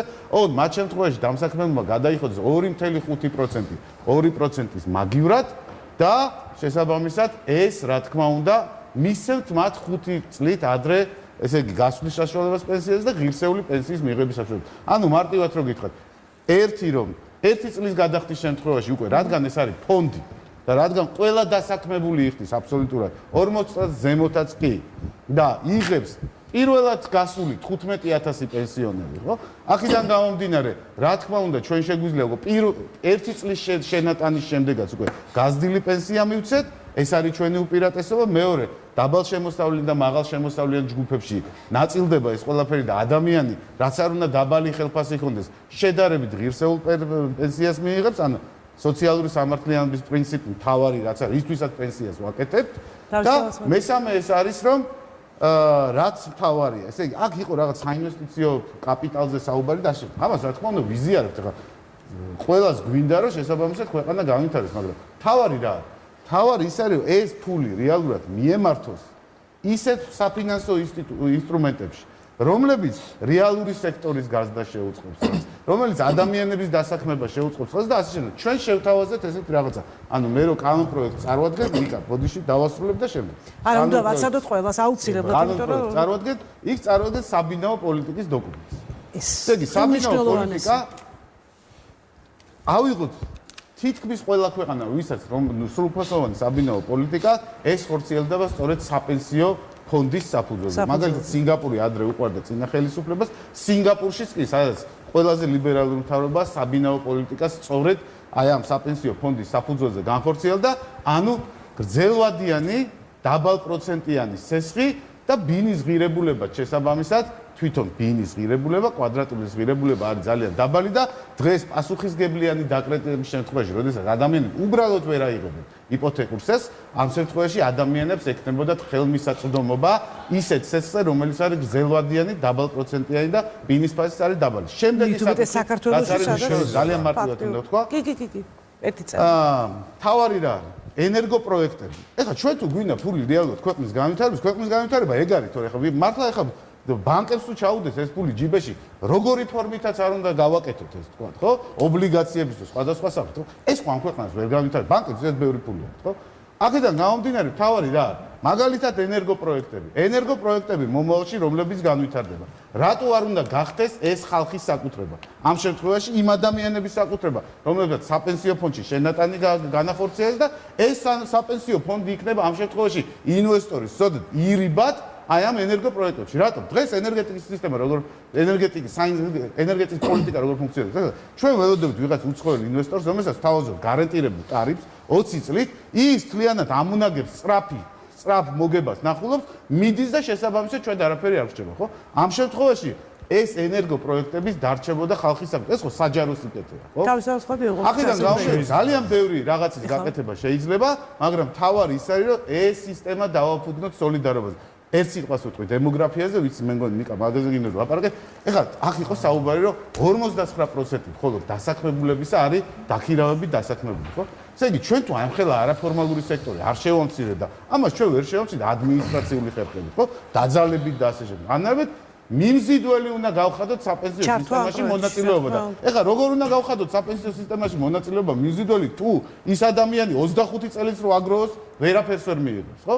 და მეორე საკითხი კიდე, რაც ამას უკავშირდება დემოგრაფია, ჩვენ თუ დემოგრაფიული პოლიტიკა არ გავატარეთ და თუ შევთავაზეთ ადამიანებს, აი სასწავლო სამუშაო პირობებს შეგიხნიან შენ უცხოეთში და იქ წადით და იქ შესაბამისად დასაქმება. ასე უამრავი ხალხია უკვე წასული. ამას აზრი არ ექნება. ამიტომ დემოგრაფიული პოლიტიკა და ეკონომიკის ფორმალიზება საერთოდ იმ პრობლემას არ შეგვიძლია. ჩვენ გვაქვს დათვლილი მაგალითისთვის პენსიების რო გავცეთ. ნიკას აქვს ყველა გათვლა ნანახი ჩვენი პენსიების რო გავცეთ 2030 წელს, აი ყველაზე ცუდი სცენარიო და წარმოვიდგინოთ ეკონომიკის განვითარებას. 2030 წელს 5 მილიარდი 600 მილიონი კიდევ რჩება ფონდში ფული რომლის ინვესტირება კიდე შეიძლება. მოდით ესე შევთანხმდეთ. გავაკეთეთ სწორ რელზე რომ გადავხსნათ ჩვენი დისკუსია, იმიტომ რომ თვითონ გადავხსნათ. არა, იცით რა, ერთი რაღაც მინდა შემოგთავაზოთ. მოკლე კომენტარის უფლებას გაძლევთ. უბრალოდ მე ერთი რაღაცა მინდა გთხოვოთ. საათნახევარი კიდევ ერთხელ გიმეორებთ. არ ეყოფა ალბათ ამ თემას და ჩვენ ამ მოდელის განხილვასაც სიამოვნებით დავუთმობთ. არასწორი იმით მივდივარ და რატომ? თქვენ შეკითხვაში გააკეთეთ ზოგ ქვეყანას აქვს ეს მოდელი, ზოგ ქვეყანას აქვს ის მოდელი. არა, აბსოლუტური უმრავლესობას აქვს ორივე მოდელი. არსად ის მოდელი, რასაც ბატონი ბექა ამბობს და ის მოდელი, რაც არის დაგროვებით პენსია, ერთმანეთის ალტერნატივა ეს არ არის. ანუ ერთობლივად შეიძლება იყოს? ყველგან არის ერთობლივად, ანუ მრავალსვეტიანი სისტემა ითვალისწინებს, რომ იყოს პირველი პილარიც და ახლობით ის მოდელი, რაც ბატონმა ბექამ თქვა და ის მოდელიც, რომელზეც ჩვენ ვსაუბრობთ. ჩვენ შეიძლება ცალკე გადაცემა მივუძღვათ, ესეც გვინდა თუ არ გვინდა, მაგრამ ის ყველა არგუმენტს რო დავეთანხმო და ბევრ არგუმენტს ვეთანხმებით ბატონ ბექას არც ერთი ის არგუმენტი არ გამოდგება რომ მეორე პილარი არ გვინდა იმისათვის იმიტომ რომ ბოდიში რა ერთი წამი ნიკა ბატონო ნიკა ბოდიში ჩვენ მეგობრები ვართ ერთმანეთს და ამიტომ შეიძლება ეს შენობით მიმართოთ ერთმანეთს ერთი საკითხი ხარ ჩვენ მოდელში ის 2% რომელიც არის საკუთარი ესე იგი ხელფასიდან გადასახდელი ეს მიდის ინდივიდუალური დაგროვების ანგარიშში. ჩვენი არის რეალურად სამსვეტიანი, იმიტომ რომ პირველი სვეტი არის საბაზისო პენსია, რომელიც იზრდება ჩვენ შემთხვევაში ინფლაციას პლუს 3%, რომ საბაზისო პენსია გაიზარდა დღეს არსებული პენსიონერებს უნდა შესაბამისად მათაც უნდათ, ხო? მეტნაკლებად, ესე იგი, პირობების გაუმჯობესება.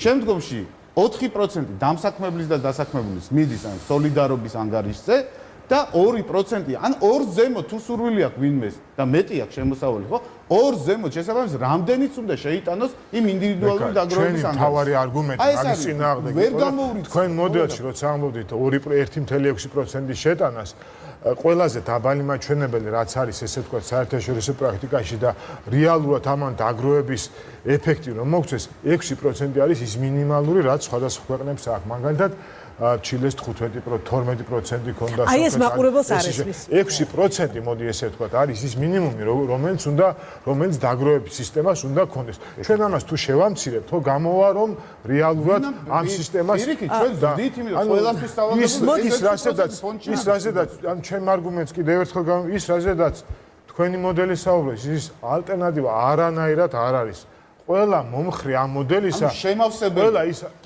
ანუ თქვენ ამბობთ ბატონო ორივე ეს თავრობის მიერ ჩვენ კანონ პროექტზე ველოდები დადებით დასკვნას. კი ბატონო, ჩვენ ამ ამოვლენებს უსათუოდ გავყვებით. გიორგი, სარჩელი საკონსტიტუციო სასამართლოში რას ეხება? რა არის თქვენი მოთხოვნა და რით ხართ უკმაყოფილო? გამარჯობა. და რატომ თვლით რომ ეს რეფორმა არაკონსტიტუციურია? იმიტომ რომ თქვენი მოსაზრება ასეთი.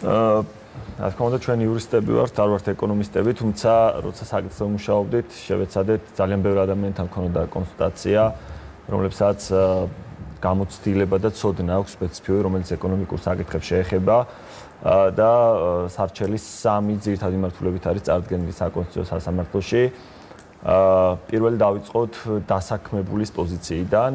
საქართველოს კონსტიტუცია იძლევა საშუალებას ადამიანის საკუთრების უფლება შეიზღუდოს, საკუთრება არ განეკუთვნება აბსოლუტურ უფლებას, როგორც მოგეხსენებათ, მას სოციალური ხასიათიც გააჩნია და ბუნებრივია, როცა არსებობს ლეგიტიმური მიზნები, კანონით გათვალისწინებულ შემთხვევაში შესაძლებელია მისი შეზღუდვა. ოღონდ შეზღუდვას ყოველთვის უნდა ედგას მეორე მხარეს დანარჩენი საზოგადოების ინტერესი. საპენსიო რეფორმა, რომელზეც ვსაუბრობთ, ორი მიზეზი თქვეს, თუმცა 3-ია სინამდვილეში ეს მიზეზი კანონის განმარტებით ბარათში 3 მიზეზი ეწერა. ერთი არის თავად ესე ვთქვათ ფინანსური ბაზრის განვითარება, რაზეც უკვე იყო საუბარი. მეორე არის საპენსიო უზრუნველყოფა თავად ადამიანების და მათ შორის მესამე, რომელიც არის ის, რომ დემოგრაფიული მდგომარეობა, ცვლილებები, რომელსაც აბსოლუტურად ვიზიარებ, რაც იქნა დასახელებული, შეუძლებელს გახდის სახელმწიფოსთვის უახლოეს მომავალში, რომ თავად გაზარდოს საბაზისო პენსია ისე, რომ ჩანაცვლების კოეფიციენტი გაიზარდოს. ხას მარტივად რო ვთქვათ, ეს არის. დღევანდელი ჩანაცვლების კოეფიციენტი, უბრალოდ 2017 წლის მონაცემებით ჩანაცვლების კოეფიციენტი 18 იყო და მეთანხმებიან 1000 ლარი იყო საშუალო ხელფასი და 180 ლარი პენსია. დღეს პენსიაც გაიზარდა, ხელფასიც გაზრდილია შედარებით, თუმცა რიცხვი მიახლოებითი. ესე იგი, სახელმწიფო ამბობს, რომ მე მოდი ძირითადი ორი მიზანი გამოვყოთ. ერთი მიზანი არის, რომ შენ რო გქონდეს უკეთესი პენსია, როცა გახვალ პენსიაზე, ამიტომ მიქცევი ესე და მეორე რომ მე ეხლა დღეს ჭირდება ფინანსური ბაზრის განვითარება. თუკი ჩვენ ლაპარაკობთ ეს პროცესი არის მიბული პენსიასთან, მაშინ უნდა დავსვათ რამოდენიმე კითხვა. პირველი, სახელმწიფოს აქვს თუ არა უფლება თქვას, რომ ის შენზე ჭკვიანია და მან უკეთ იცის, სად უნდა წაიღოს შენი ფული. ანუ ეს არის ეგრეთ წოდებული ეთიკური ავტონომიის პრინციპი, რაც კონსტიტუციურ სამართალში ამ ტერმინით არის ცნობილი. ანუ სახელმწიფოს შეუძლია თუ არა ჩემი საკუთრება წაიღოს იმ მიზნით, რომ თავად უფრო ჭკვიანია, თავად დააბანდოს ბიზნესში, რომელსაც თვლის რომ სწორია და აი სწორედ იქ მიღებული ფული დამიბრუნოს, როცა პენსიაზე გავალ, როგორც ჩემი თანხა. აქ ერთ რაღაცას ხაზი უნდა გავუსვას. ამავდროულად სახელმწიფო საბაზისო პენსიას ტოვებს. ანუ კანონში საუბარია, როცა მე პენსიაზე გავალ, საბაზისო პენსია მაინც იქნება და აი ამ თუნდაც ეს არის 200 ლარი, თქვა იანვრიდან უკვე. ხო, ეგეც გაიზრდება ალბათ, ესეა გათვლები ყოველ შემთხვევაში. სადღაც 434 ლარამდე გამოვა იმ კალკულაციით, რომელიც მე ვნახე, თუკი ეკონომიკური განვითარება, ინფლაცია, მიშუპლს და ყველაფერი ისე წავიდა, როგორი პროგნოზებიც არის. მაგრამ ჩვენ ვსაუბრობთ დამატებით, რაც იქნება თანხა მოგროვებული, იმაზე რა იქნება. კითხვას ვამთ ესეც, აქვს თუ არა სახელმწიფოს უფლება მე თანხა წამართვას, ჩემი ანგარიშიდან, ჩემი საკუთრება წამართვას 30 წლით, სხვა სტუებით რო ვთქვათ, თავად, იმიტომ რომ თავად მიაჩნია რომ მე პენსია უნდა მივიღო იმ ბიზნესიდან ამოგებული თანხით და ისე როგორც თავად მიაჩნია სწორად. ჩვენ ვთქვით რომ სახელმწიფოს ამის უფლება არ გააჩნია. იმიტომ რომ ეს არ არის სახელმწიფოს საქმე, ეს არის ჩემი საქმე, მოქალაქის საქმე, ჩემს საკუთრების შეზღუდვა სახელმწიფოს შეუძლია სხვების ინტერესით, მაგრამ არა ჩემივე ინტერესით. იმიტომ რომ სახელმწიფო რო ვთქვათ აი პრინციპით მიზღუდავდა საკუთრებას, რასაც ბექა საუბრობდა, მაშინ ეს იქნება ჩემთვის გადასახადი და არა შენატანი, იმიტომ რომ შენატანი არ არის გადასახადი, როცა მე ვიხდი ჩემთვისვე ფულს და ამ შემთხვევაში ბუნებრივია შესაძლებელი არგუმენტი სახელმწიფოს გაცებით მეტი ქონოდა. მეორე ნაწილი, რაც არის დაკავშირებული ლეგიტიმური მიზნები რამდენად აქვს სახელმწიფოს. აი თქვენი გათვლები მაინტერესებს, დღეს რო გითხრათ რიცხვი 25 წლის დასაქმებული, რომელიც მამაკაცი, რომელიც გადის პენსიაზე, იმ დაშვებებით, რაც ეკონომიკური დაშვებები არის, მათ შორის ეროვნული ბანკის, მათ შორის საერთაშორისო სავალუტო ფონდის და ესე შემდგომ. რამდენი იქნება ჩანაცვლების კოეფიციენტი, როდესაც ის გავა პენსიაზე? აი ეს რიცხვი რო გითხრათ, თქვენი ვარაუდით თუ შეგიძლიათ. მოკლედ, დარჩენილია 20 წუთი და ძალიან ხო. რამოდენიმე სცენარი მაქვს, მაგალითად შემილია 20 გადასახადი არიზდება უშვებთ, ანუ 2-2-2 პრინციპით და ავიღოთ ხელფასი პირობითად 1000 ლარი. დიახ, 50%. რამდენ? 50%. 50% იქნება რიცხვი, რომელსაც ჩანაცვლების კოეფიციენტი გვექნება მინიმუმ. გეტყვით, ესე ვთქვათ, ჩავთვალოთ მე მაგალითი მაქვს წამოღებული 35 წლიანი და ან 30 წლის ადამიანისათვის პრინციპში 25 წლის მამაკაცზე ვლაპარაკობ 65 წლის ასაკით 1000 ლარიანი ხელფასით რამდენი არის თქვენი კალკულაციით ჩანაცვლების კოეფიციენტი? ანუ 600 ლარიან ხელფასზე 600 ლარიანი ხელფასის პროცენტი კითხულობ, რიცხვი არ მინდა. განსხვავებული ის აქვს 600 ლარიანს ექნება 91%, 1000 ლარიანს 67%, 1500 ლარიანს 58% და დაახლოებით ეს. ასე კი. კეთილი, მადლობა. ეს არის ორივე გიორგი, ცოტა სწრაფად, იმიტომ რომ მნიშვნელოვანი იყო და იმიტომ რომ ამას ცოტა თუ მოგვეცემა საშუალება მოგვიანებით ვიბრუნდები. ახლა მეორე საკითხი მოდი გადავიდეთ დამსაქმებელზე. ეს არის ჩვენ ოფიციალურ დოკუმენტში, რომელიც არა, თუმცა მე მაქვს სხვა კვლევაც, მოთ აქ ვერ განვიხილავთ ახლა ამ კვლევას. ვერ მოვასწრებთ, იმიტომ რომ სხვა სტუმრებსაც უნდა მეორე საკითხი არის დამსაქმებლის საკითხი. თქვენ მართალია კონსტიტუციაში ჩავწერეთ, რომ საპენსიო შენატანი არ არის გადასახადი. ოღონდ საპენსიო შენატანი გადასახადი რომ არ იყოს, ის უნდა აკმაყოფილებდეს უნდა შეესაბამებოდეს გადასახადის თავარ სამ ესე ვთქვათ კრიტერიუმს ეკონომიკის განვითარებისა და თანამშრომლობისა და განვითარების საერთაშორისო ორგანიზაციის დეფინიცია რო გამოვიყენოთ ვთქვათ გადასახადის სამ ძირითად რამეს ითვალისწინებს ეს არის უნდა იყოს გადასახადი უპირობო, არაექვივალენტური და სავალდებულო. ამავდროულად უნდა იყოს მიმართული სახელმწიფო ბიუჯეტში, თუმცა აქვე უნდა ვთქვათ, რომ თავისივე განმარტებებით სოციალურ ფონდებს ზოგადად მიიჩნევენ როგორც ბიუჯეტს. ესეც შეგვიძლია გამოვიყენოთ. ამ შემთხვევაში იურიდიული დამსაქმებლებისთვის ეს არის უპირობო გადასახადი და არაექვივალენტური, იმიტომ ისინი ამას არასდროს ვერ დაიბრუნებენ თავად. ეს ფული მიდის დამსაქმებლის, ესე ვთქვათ, ჯიბეში. მეორე, ეს არის მათთვის ესე ვთქვათ, სავალდებულო და მესამე, ეს კრიტერიუმის დაკმაყოფილებელია, რომ მიედინება სოციალურ ფონდში, რომელიც არის სახელმწიფოს მიერ შექმნილი და რაც ყველაზე მთავარია, ყველგან სადაც კი დავაყოფილა მსოფლიოში, სადაც კი დავაყოფილა. ობამაკიარი ავიღოთ ამერიკაში, ეს არის სადაც კი არის ევროპულ ქვეყნებში, ყველგან ეს არის გადასახადი. ამიტომ თავის გამართლება იმით, რომ ეს დამსაქმებლისთვის არ არის გადასახადი, არის უბრალოდ საკუთარი თავის მოტყუება ფორმულირებით. მე არ ვამბობ, რომ ეს არის დამასრულებინეთ, ბოდიში ხوار გაწყვეტინებდი. ეს არ არის შეიძლება გადასახადი დასაქმებულისთვის, მაგრამ ეს ნამდვილად თავისი შინაარსით არის გადასახადი დამსაქმებულისთვის და მესამე ნაწილი რაც მე ძალიან სწრაფად, ძალიან გთხოვთ, იმიტომ რომ ძალიან რამეს ღებულობს, სანაცვლოდ ღებულობს რამეს.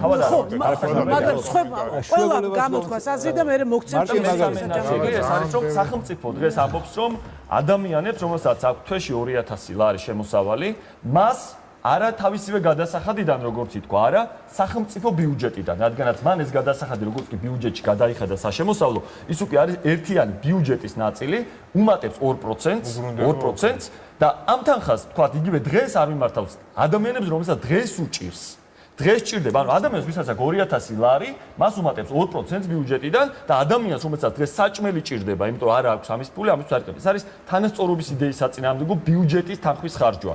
ცენტრალური ბიუჯეტიდან ფული არ უნდა იხარჯებოდეს ამ პენსიებში. შეიძლება უბრალოდ სამი არგუმენტით არის არჩეული წახებული. ძალიან დიდი მოდით მოვისმინოთ ყველას შეფასებები და შემდეგ მოგცემთ რაღაც თაბეჭდებას ქნის და მოსაზრებას ამბობს თავისას. მაშინ ერთი წუთი და შემდეგ ერთი გადავდივარ. კომენტარი მინდა უბრალოდ, როდესაც შრომის კოდექსი ავალდებულებს დამსაქმებელს, რომ გადაიხადოს მაგალითად ერთი თვის მშობლების თანხა.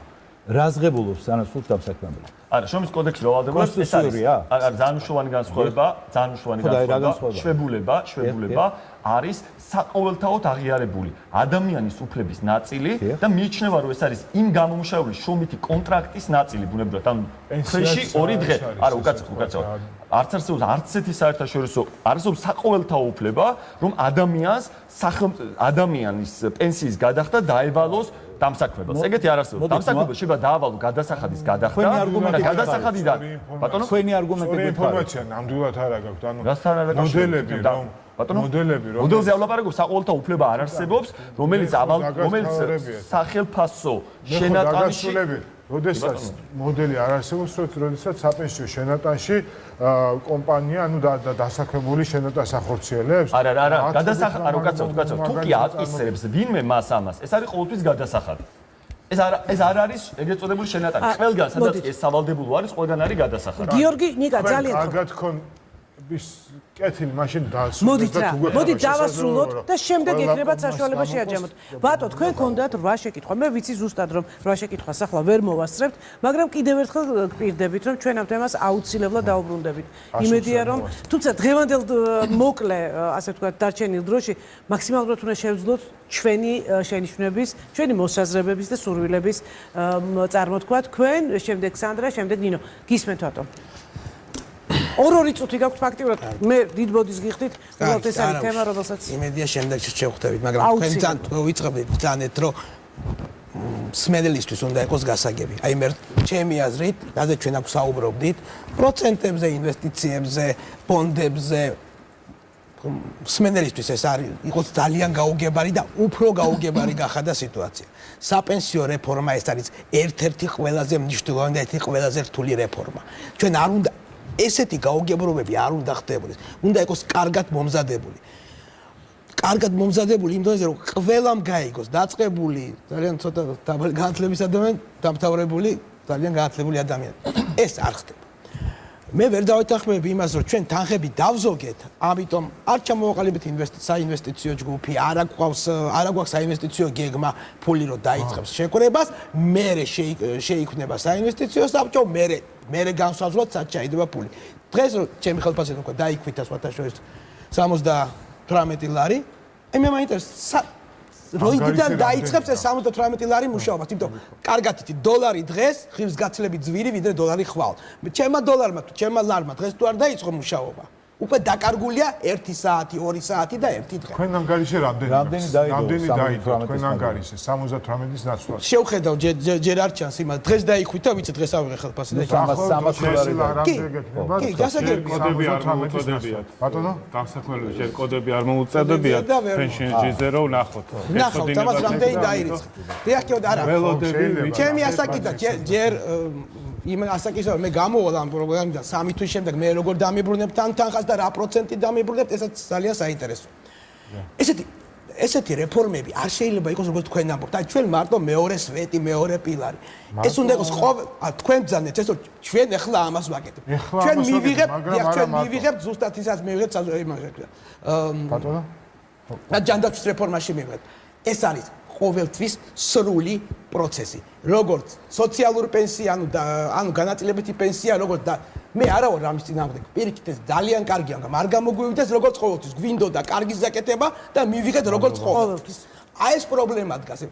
ეს უნდა იყოს უკვე განმარტებული, უნდა იყოს ჩამოყალიბებული და მეც კარგად უნდა მესმოდეს. მე არ მესმის და მე აღარ ვიძახი სხვა ადამიანებს, რომ მეტნაკლებად განათლება მაქვს ეკონომიური. მე არ მესმის ეს, იმიტომ რომ არ არის გამჭვირვალე. არის ძალიან ბუნდოვანი. მე ვერ ხედავ გეგმა B-ს ან გეგმა B-ს ან გეგმა C-ს. რო არ იმუშაოს ამან თქვა რა არის გადაზღვის მექანიზმები ჩადებული. მე არ ვიცი თქვა რომ 4%-იანი ზრდა არ იყოს ან 7%-იანი ამ შემთხვევაში რას ვაკეთებ. ჩეხეთის მაგალითი რატომღაც არავინ არ 2012-ში დაიწყეს 2015-ში შეწყვიტეს დაგროვებითი პენსია, იმიტომ რომ ინვესტიციები ვერ განახორციელეს. ჩეხეთი რომელიც გაცილებით ჩვენზე უფრო ყველანაირად ძლიერი ქვეყანაა. აი მე მქონდა ბატონ ლევანთან ძალიან კარგი შეხვედრა პირდაპირ ვამბობ და ძალიან ბევრი რაღაცა მე გავიგე ამ შეხვედრის დროს, მაგრამ ეს ესეთი შეხვედრა იყო, სხვა ამ რო არ იცის, ხო ეს 8 შეკითხვაზეც მივიღე ნაწილობრივ მაყოფილი, ნაწილობრივ ვერ მივიღე პასუხი, მაგრამ იყო კაი წინადადება, იქნებ შევქმნათ ესეთი საბჭო. ეს საბჭო იქამდე შეგვექმნა. იქამდე მიგვეტანა იმ ადამიანებს შეგვიძლია მიუტან. ანუ განიხილავთ ბატონ ლევან ამ საშუალებას? განიხილავთ. რა თქმა უნდა, იმიტომ რომ ეს არის ძალიან კარგი იდეა. ამიტომაც მე მაგ გონივრული ეჭვი რომ ისევ ეს ფული სადღაც არ დაიკარგოს, მაპატიეთ როგორც პოლონეთში 38 მილიარდი დოლარი სახელმწიფომ ამოიღო და თავის 8%-ით შიდავალი დაფარა. არავინ არაფერი არ თქვა. რატო არ შეიძლება რომ საქართველოს ეს რომ მოხდეს საქართველოს რა გარანტიები? თქვენ ვერდებთ, აი ბატონ ლევან გამორიცხავს სქემა, გამორიცხავს სისტემა, იცით რა არის მოდით შეცვლის და მორჩა.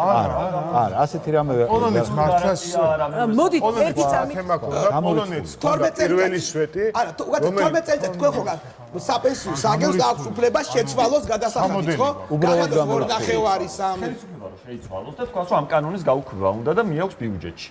რა უშლის ხელს მითხარ? თქვენი ფული რომ წაიღოს ბანკიდან შეიძლება რომ ექსპროპრიაციაზე საუბრობ. გარანტიაც არ არსებობს. არა, ეს არის ექსპროპრიაციაზე საუბრობ. როგორც მინიმუმ. ექსპროპრიაციაზე საუბრობ. ექსპროპრიაციაზე. მაგალითად საუბრობ, ეს არის აპოკალიფტური სცენარია. აი კითხვა იყო გიორგისგან. ხომ შეიძლება ვალი რომელიც აღებულია გარდა ახალი დონით დაცული. არ შეიძლება.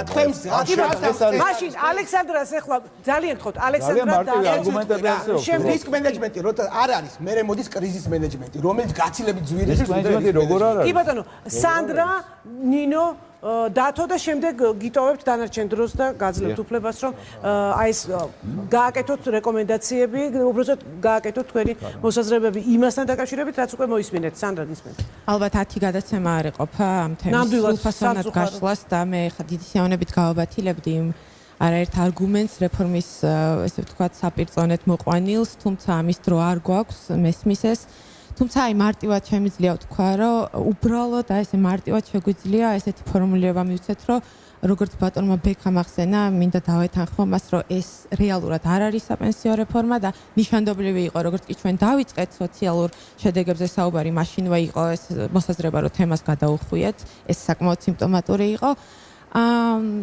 პენსია არის სოციალური დაცვის ერთ-ერთი ყველაზე მნიშვნელოვანი მექანიზმი და რეფორმა, რომელიც ეხება კერძო დაგროვებით სისტემის დანერგვას, ხო, მიუხედავად იმისა, რომ დაუშვათ აქ იყო საუბარი იმაზე, რომ არ არსებობს ქვეყანა, სადაც წარმატებული არ იყო ეს რეფორმა, ჩვენ გამოგვრჩა, ასე ვთქვათ, ის კომპონენტი, რომ სწორედ იმ სოლიდარული პენსიის დამატებითი სვეტის გარეშე ვერც ერთ ქვეყანას ვერ მოვიყვანთ მაგალითად, სადაც ასეთი რეფორმა მუშაობს, იმიტომ რომ თავარი საპენსიო შემოსავლები ხანდაზმულებისთვის სწორედ მიიღება სოციალური სოლიდარული პენსიით ყველა იმ ქვეყანაში, რომელშიც ეს სისტემა არსებობს, ეს ერთი.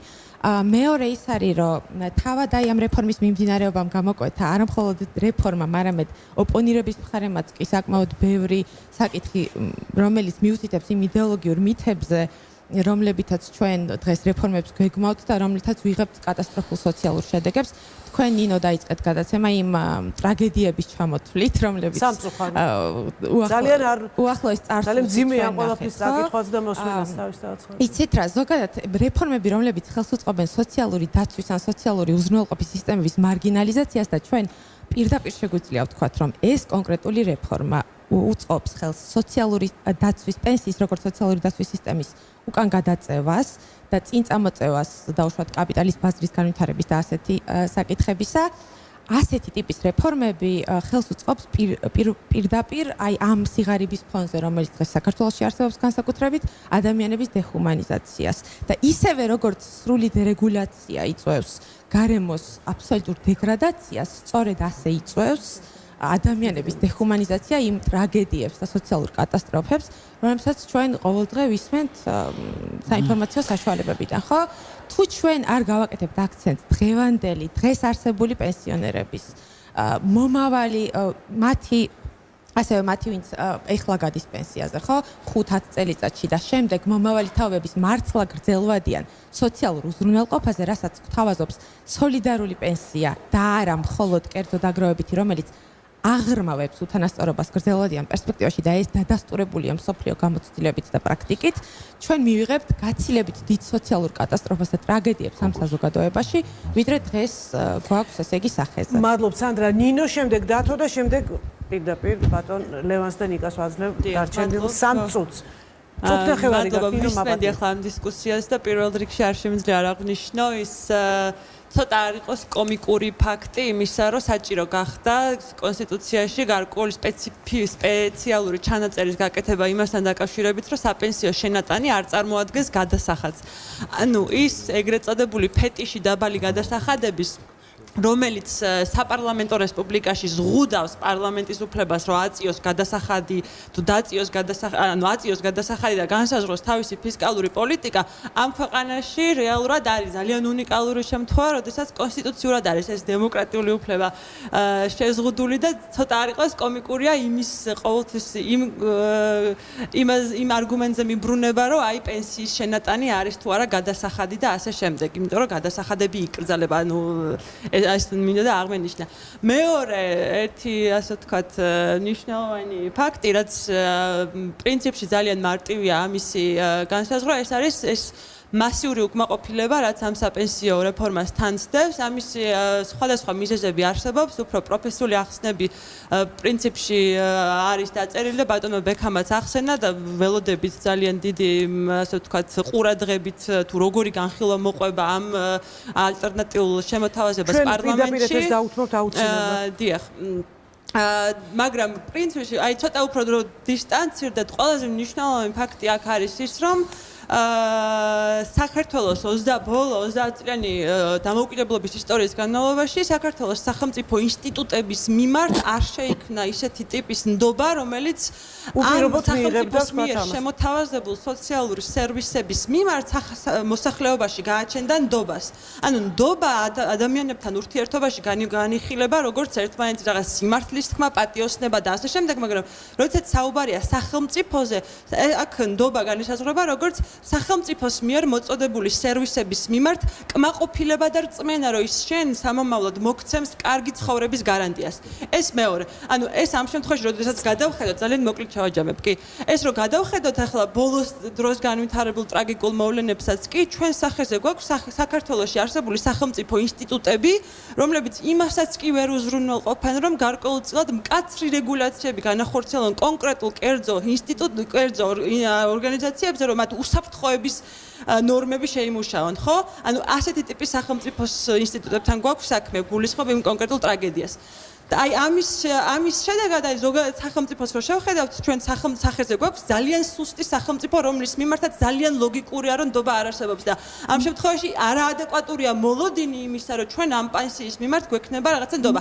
მესამე კომენტარი ძალიან მოკლედ მინდა ვთქვა, რომელიც რატომღაც ვერ თქვენ კითხეთ აქ წარმომადგენელი არის ფინანსთა სამინისტროში და მიკითხეთ სავალდებულოების კომპონენტი და სამწუხაროდ პასუხი ჩვენ ასეთი მივიღეთ თუ რატომ უნდა იყოს სავალდებულო ეს რეფორმა პასუხი მივიღეთ ისევ და ისევ ფინანსური ასე ვთქვათ ჟარგონით და ფინანსური ტერმინებით გაჯერებული რომ ჩვენ გვჭირდება მეტი ფული ანუ რაც მეტი იქნება სავალდებულოება მით უფრო მეტი ფული იქნება სინამდვილეში ანუ სავალდებულო მონაწილეობის ელემენტი არის ესეთი სავალდებულო მონაწილეობის პრინციპი არის პრინციპი რომელსაც უნდა მოქმედებდეს სოციალური დაცვის სისტემა ეს გულისხმობს იმას რომ ჩვენ დღეს გაჯერებული გვაქვს ასე ვთქვათ ინდივიდუალური თავისუფლების ცალმხრივ გაგების პროპაგანდა რომელიც გულისხმობს იმას რომ აი მაგალითად პატერნალისტური სახელმწიფო მე თავად გადავწყვიტავ რა მივიღო თუ არ უნდა მივიღო თავად ვერ გადავწყვიტათ კეთილდღეობის სახელმწიფო მუშაობს ისე რომ მან კოლექტიური კონტრიბუცია უნდა განხორციელდეს იმისთვის რომ საერთო სიკეთე როგორც საერთო კეთილდღეობა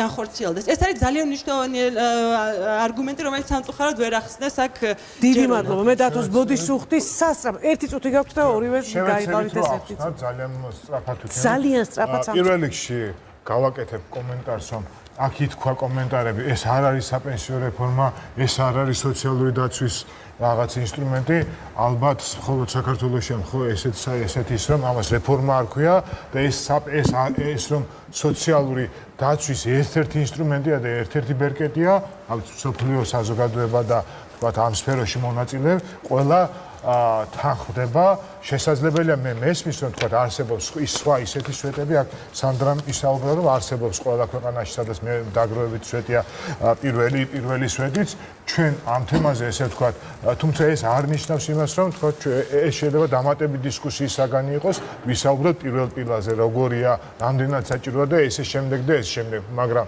ყველა ის ესე ვთქვათ ხშირ შემთხვევაში ლეგიტიმური არგუმენტები რომელიც შეიძლება არსებობდეს ვერანაირად ვერ ეწინააღმდეგება დაგროვებით საპენსიო სისტემას იმიტომ რომ კიდევ ერთხელ გამიმეორებ ეს ორივე რეალურად ერთმანეთთან თან არსებობს საკმაოდ კარგად და ხშირ შემთხვევაში ჩემი მოსაზრებით რაც ესე ვთქვათ საერთაშორისო მაგალითები რაც არსებობს ერთი მეორეს აძლიერებს ესე ვთქვათ ეს ფაქტიც არსებობს ამიტომ მე ვფიქრობ რომ ეს არგუმენტები რომელი უფრო უთანასწორობას აძლიერებს და ეს ამცირებს ეს და ესე შემდეგ ეს ჩემის აზრით არავალიდურია გეთანხმებით რომ ესე ვთქვათ უთანასწორობის შემცირების ელემენტი რა თქმა უნდა ბუნებრივია აქვს ამ სისტემას ეხლა ამაში არ ვიკამათოთ რომ ეს გარკვეულწილად უთანასწორობას ესე ვთქვათ ამცირებს იმიტომ რომ 600 ლარიან თანამშრომელს როგორც ვთქვი ჩანაცვლების კოეფიციენტი აქვს გაცილებით მაღალი ამ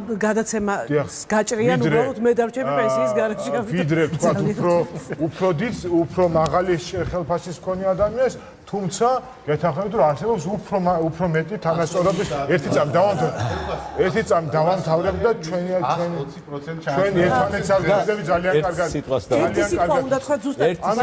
ის რომ განთავსდება ასე ბანკებში და განთავსდება სახელმწიფოში მხოლოდ და რაღაც ეს არის გამორიცხული საინვესტიციო პოლიტიკა განსაზღვრავს რომ ეს იქნება დივერსიფიცირებული პორტფელი იქნება პროფესიულად გამართული ინვესტიციები გაკეთებული შესაბამისად აი ესეთი მიდგომა რომ ეს ფული საწავა და რაღაც ეს გამორიცხულია იქნება რისკის კონტროლის სრული სტრუქტურა მაღალ პროფესიონალებით დაკომპლექტებული და აი ეს საინვესტიციო პროცესი გაკონტროლდება შესაბამისად არანაირ შიშებზე საუბარი არ არის რაც ეხება კონსტიტუციურ სარჩელს მე ვფიქრობ რომ იქ არგუმენტები არის ძალიან სუსტი და მე არ მგონია რომ ეს დაკმაყოფილდეს იმიტომ რომ ერთი პასუხი კი ან არა შეიძლება თუ არა ღებულობს იმ გადახდილის სანაცვლოდ ღებულობს სიკეთეს და ამაზე შეგვიძლია ვისაუბროთ და აი გთხოვთ რომ აი ამას დაუკვირდეთ ძალიან მნიშვნელოვანია ეს არგუმენტი ჩვენ ამ თემას დაუბრუნდებით შეიძლება თუ არა ეს თემაც იყოს განხილული კი ან არა პარლამენტში სასწრაფოდ და უნდა გავიდეთ ეთერიდან ვერ გიპასუხებ ბუნებრივია მე როგორც გითხარით ეს ორი სისტემა თან არსებობს მაგრამ ჩემის აზრით ჩვენ იგივე მე კერძო დაგროვების სისტემაზე როცა დავიწყეთ მუშაობა ამ თემაზე ესე ვთქვათ მუშაობას დაახლოებით 3 წელი მოვდით ამიტომ ვთვლით რომ ეს უფრო მეტი განხილვის და უფრო მეტი შეჯერების საგანია თუმცა ბუნებრივია კი ერთსაც დავამატებ აქ ერთ-ერთმა პირობებმა თქვა რომ დღეს მას 80 ლარი ჩამოეჭრა მაგრამ იმავდროულად მე გამოვთვალე რომ მის საპენსიო ანგარიშში დაახლოებით 300 ლარი დაჯდა ანუ პირობითად ვისაც რა ჩამოეჭრა შეგიძლიათ გადაამრავლოთ 75%-ზე და ეს იქნება მათ საზოგადოებას ძალიან აინტერესებს ყველაფერი რა საზოგადოებრივი საბჭო ჩვენ ახლა გავდივართ ეთერიდან გაგრძელდება ეს საუბარი დარწმუნებული ვარ მომავალ შაბათს კვლავ ძალიან მნიშვნელოვანი თემი დავბრუნდებით ნახვამდის მომავალ შეხვედრამდე